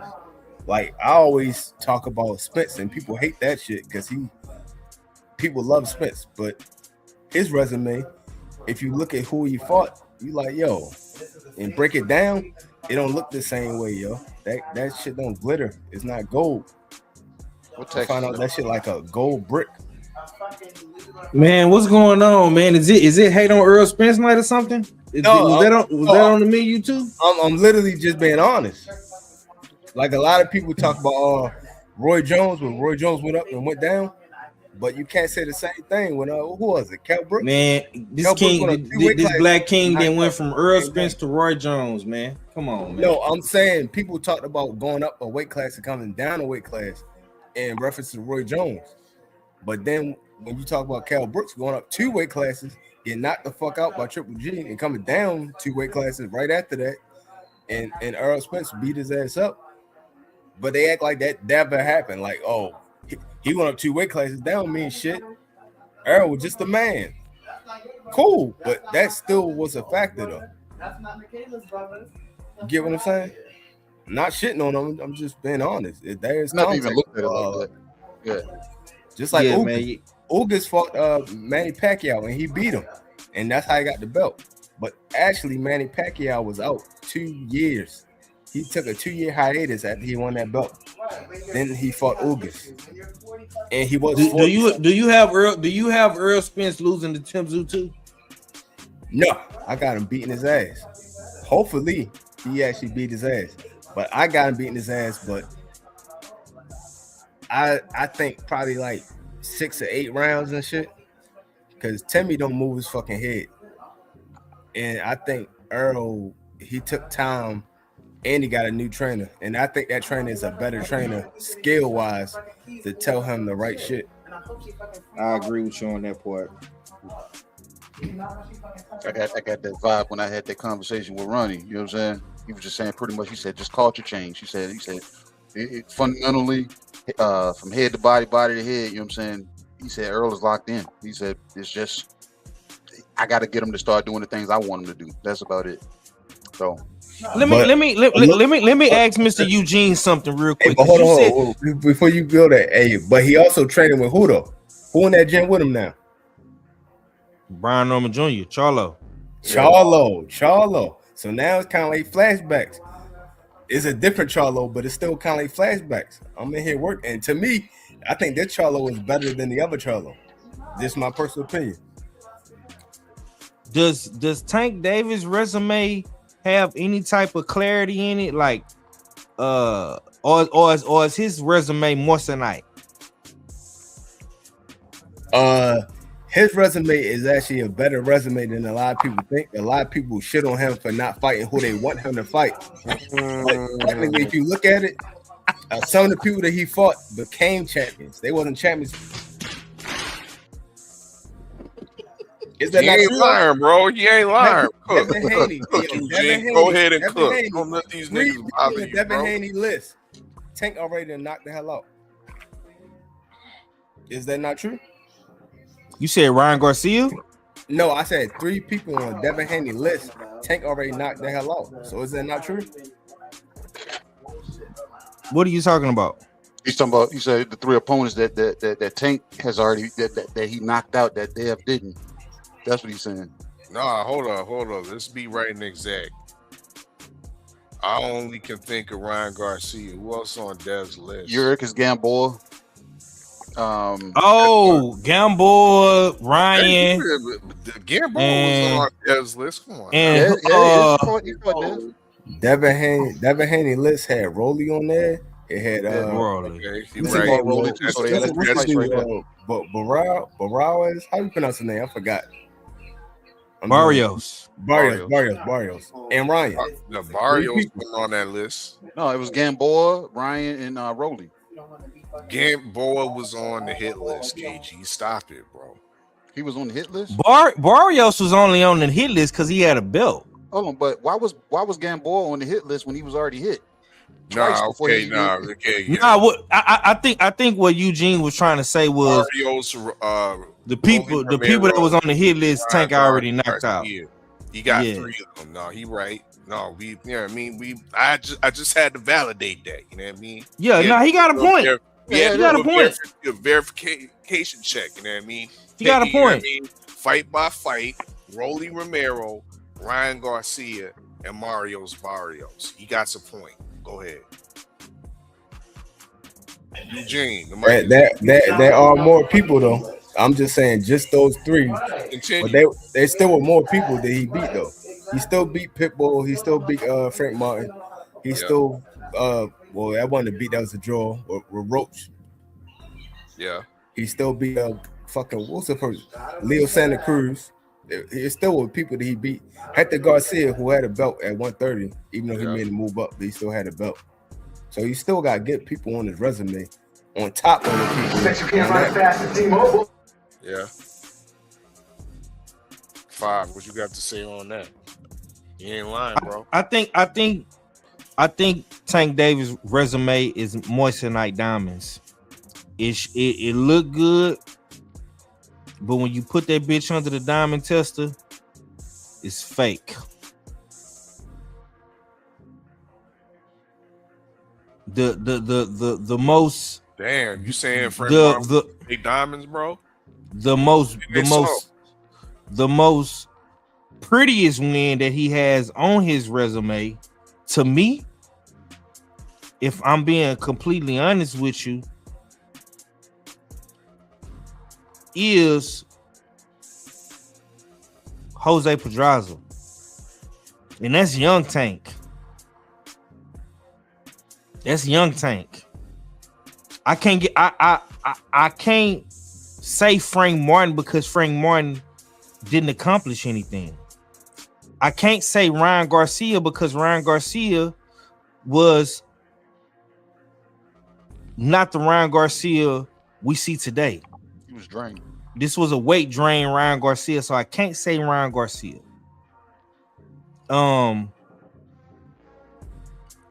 If you want to say Rolly Romero, that's cool. But like I say, Rolly was not accomplished neither. And Rolly has lost after the Tank fight as well. So like I say, I hear what bro is saying. He makes some good points. But keep in mind, a lot of those guys that was on Devin Haney list, like a Barrios, a Rolly, a Ryan Garcia, all these guys are champions because Devin Haney is into the making the biggest fights, fighting champions. Something that Tank ain't really done too much of since he beat Pedraza. So, moissanite diamonds, buddy. Yeah. Damn. We got 9 minutes. 9 minutes for the damn office close.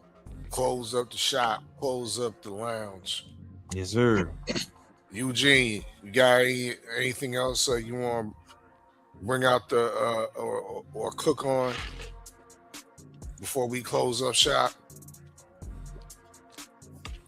We was talking about Usyk, and my take is that if he retires, which they're alluding to, this is coming straight from Usyk's camp. If he retires, I low-key call that a duck that he's not fighting Adjit Kabayel.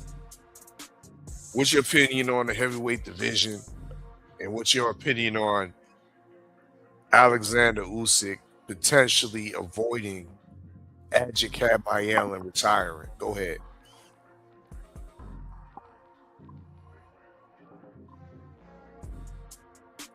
That's something else he probably don't care about. Eugene, so I don't give a fuck about that shit. Yeah, man. I think it's time then. I think it's time, bro. Yeah. I think. Do me a favor, please. Get out of here. Get out of here, man. Shit, I'm saying. Yeah. He got the memo. What's going on, man? You know what I'm saying? We gonna use these last 8 minutes, so we gonna bid the people adieu and have 503 let us know when the next damn Talk Heavy Tuesday is coming, and if you're gonna let us know who the guest is, and when Trill Thursday is coming back, and Usual Suspect Sundays, and all the fun stuff. The fun stuff. You know what I'm saying? When is it coming back, Five? When we gonna see you guys? Yeah, we'll be back. We'll be back, man. I wanted to do this collab with y'all, man. I've been wanting to come on the show and just rock out with y'all and just feel the format of it, feel the vibe. It was good energy. You know what I'm saying? Usual Suspect Sunday will be this Sunday, and we'll get back into the rotation next week. You know what I'm saying? Yeah, man, we're just gonna talk boxing. You know, we gotta bring back the real boxing talk. We gotta talk boxing. Mm-hmm. You know what I'm saying? I'm tired of having these conversations and listening to these conversations where it's very, very non-boxing related. You know what I'm saying? A lot of times people just want to talk about the trending topic or talk about somebody's personal life. You know, we got to get back to the essence of real boxing talk, like matchups, skills, you know what I'm saying, potential fights, future fights, fights that are happening, you know what I'm saying, that's coming up. You know, because like this it's very unfortunate, right? Because you guys kind of did it in a funny way, but it's no way that you have a guy like Boots Ennis, who has been getting bashed, by the way. He's been getting bashed. People called him a duck. They say he ducked Brian Norman Jr. People said that he ducked Devin Haney. He didn't fight nobody. And the man is in the unification fight this Saturday. Possibly one of the best fights of 2026 thus far. And he's not getting any credit. Nobody's talking about him because everybody wants to talk about Devin Haney and Tank Davis and Shakur Stevenson.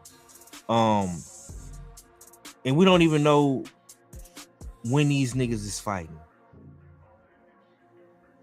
But we got Boots in this. You ain't lying.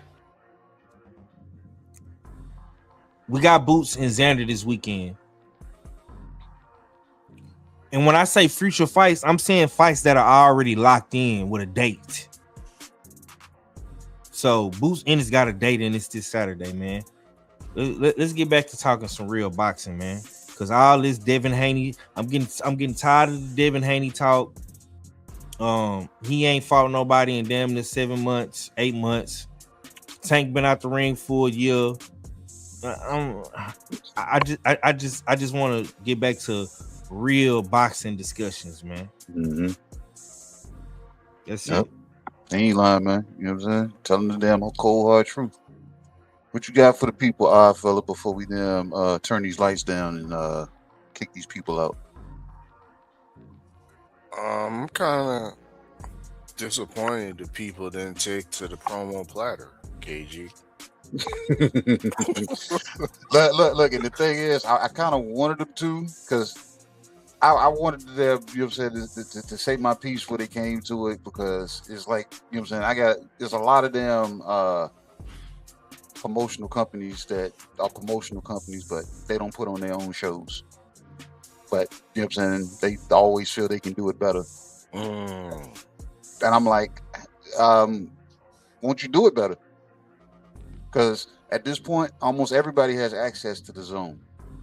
And if you ain't got access to the zone, you got access to YouTube to put your cards on, or any other streaming damn networks that you can, you know what I'm saying, and investigate and say, you know what, I'm dare to be different and sell here. Because if you can sell anywhere, right? Usually, you know what I'm saying, if you're a straight salesman, these motherfuckers usually can sell ketchup popsicles to bitches wearing white gloves.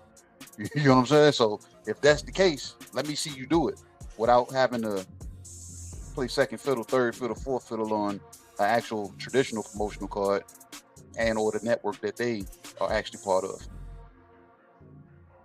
So a lot of people don't want to mess with it, like I said, and the conversation that we heard, PBC might be playing a little different based off of them getting their golden boy, well, their once golden boy out of the way, and letting them know that he ain't bigger than the program, and we gonna do business with Turk before he loses his mind. So who knows? Because they said Al Haymon was one of the best damn promoters at one point in time. They also said Eddie Hearn was one of the best. They also said Jake Paul is making moving needles. You know what I'm saying? But all these people got their own networks, own actual promotional machines that they put their fights on. Not the people that are saying that they're the best promoters and they play second, third fiddle to somebody else. So, yeah, nobody wanted to talk about that because I was going to actually really get into that. So, it is what it is. No, well, KG, we're going to keep that on the menu. Most definitely. For the next time we open up the lounge, we're going to definitely keep that promo platter on the menu for the people to order. I mean, because I think it's definitely some items on that platter that people are definitely going to want to be served up and cook on. And for everybody that knows what's on that menu, I said carrots and celery. Don't get it twisted. A lot of people enjoy celery and carrots with their damn chicken wings. You know what I'm saying?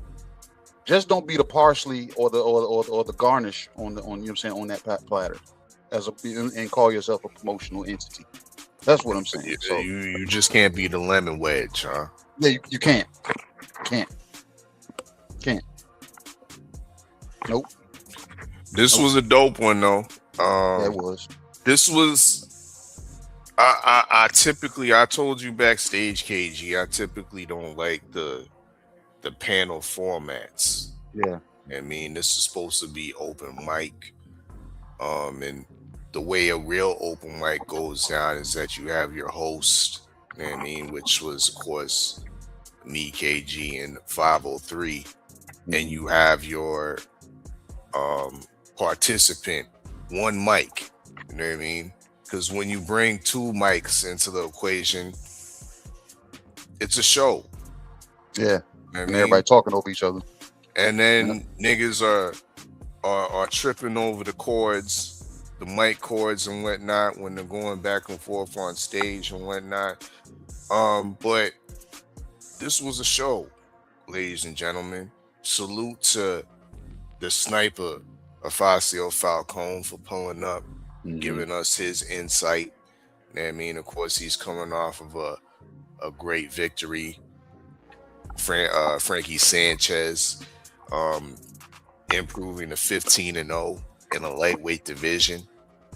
So he's looking at, well, he's championship minded, no pun intended. Salute to the championship minded promotions. That's right. And salute to Ishmael Villarreal, middleweight contender. As far the likes of Callum Walsh. I mean, Brandon the Cannon Adams as well. Has a record of 16-3 with 12 KOs. My guy Ishmael is a power puncher for real. I'm on a 3-fight winning streak, so definitely be on the lookout for Ishmael Villarreal. Salute for him for pulling up. Big up TD Sports Talk. You know what I mean? The season 2 crystal ball holder.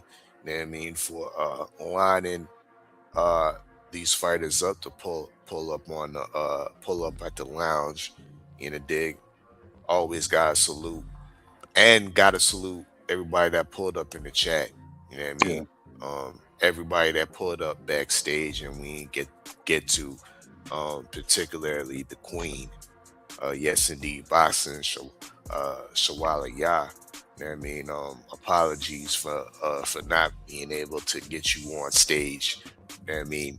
Next time we open up the mic, and if you in the building, you got first dibs on the mic, my queen. You know what I mean? You got first dibs on the mic, you know what I mean? Because we need to hear what you spitting. You know what I mean? You low key, you know who my queen, yes indeed, boxing reminds me of in comparison to the rap game. Who's that? Do you remember Muhammad Dia? Yeah. True honey bun on that. You know what I mean? Yo, Muhammad Dia low key was one of the greatest female rappers, you know what I mean, out there of all time. ATG type shit. You know what I mean?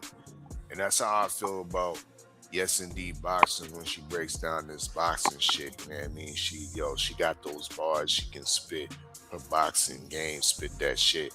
You know what I mean? So yeah, you got first dibs when we open up the mic next time, because I believe you was backstage, but you know, she was the stage was full. Yeah, and I had quite a few people back there. So man. Yeah, man. Like 503 said, you know what I'm saying, and your favorite yet most hated, you know what I'm saying, my boy Oddfather. This was a damn good show.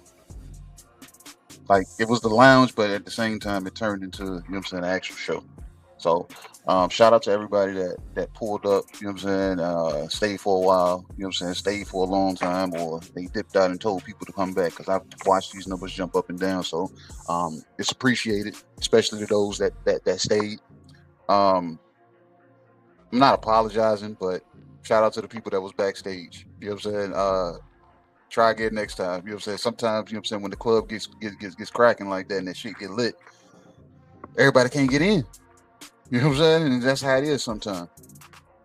You just can't get in. You know what I'm saying? Just don't throw rocks at the damn club up from the outside. Just you ain't even had to pay a fare because the drinks was free. You know what I'm saying? The food was just gonna cost you once you got inside. So next time, everybody that pulled up backstage, I'm gonna try to get to you, but I can already predict that it's not gonna be, you know what I'm saying, on the same scale as this show, because like I said, we brought fighters in on purpose. So next time, you know what I'm saying, the mic will be officially open, and y'all will be able to come in, spit your game, talk your shit. But we're gonna go ahead and turn these lights down. My boy Mo the mixologist has dumped all the ice out. Bottle caps have been put back on the drinks. You know what I'm saying? Dana Blizzak has vacuum sealed whatever necessary food he needed to. You know what I'm saying? It's been put in the storage, proper storage. Hold on. Take that stanky ass cabbage with you. Hold on.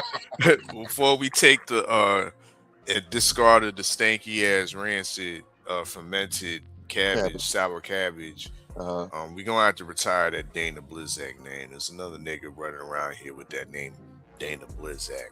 What? Show me that man. Show me. I need to see him so I, you know what I'm saying, so I can go jump in his chat and let his ass know, bro. You know what I'm saying? This shit's been stamped and copywritten, and we'll see you in court. Damn, man. Bro. He can hold that. Okay. You're your most hated. You know I got you. Okay. Boy, stay copying and pasting the 6, man. That's crazy. Yep. Often duplicated. You know what I'm saying? Often. You know what I'm saying? Never originated. It is what it is, man. Shout out to everybody that pulled up to the US6 Sports and Entertainment Hub. The lounge is officially closed, man. Good night, everybody. You know what I'm saying? To everybody that pulled up.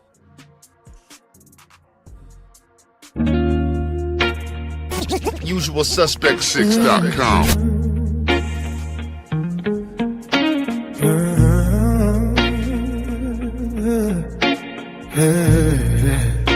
Yeah.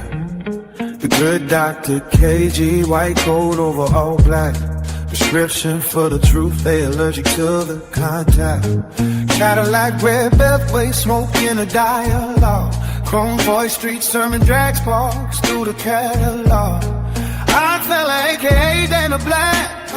Calm mind in the madness, turn the circus to a classic. Make the chaos look practice. Stay ready, mag, what go down with the room still. Wide as a lock safe, heavy as a truth pill. 503 line, Houston hunger in the bloodline. One clip, crack the code, now the timeline doing drug lines. US6, 5 fingers fold, now the fifth speak fluent. Make plain sound rich, turn pressure into movement. Boxing full of false gods, selling dreams to believers. We pull facts from the mud, wash the dirt off the receipts up. They tried to box us in, starving for attention. Now we move off grid, that's US6 comprehend.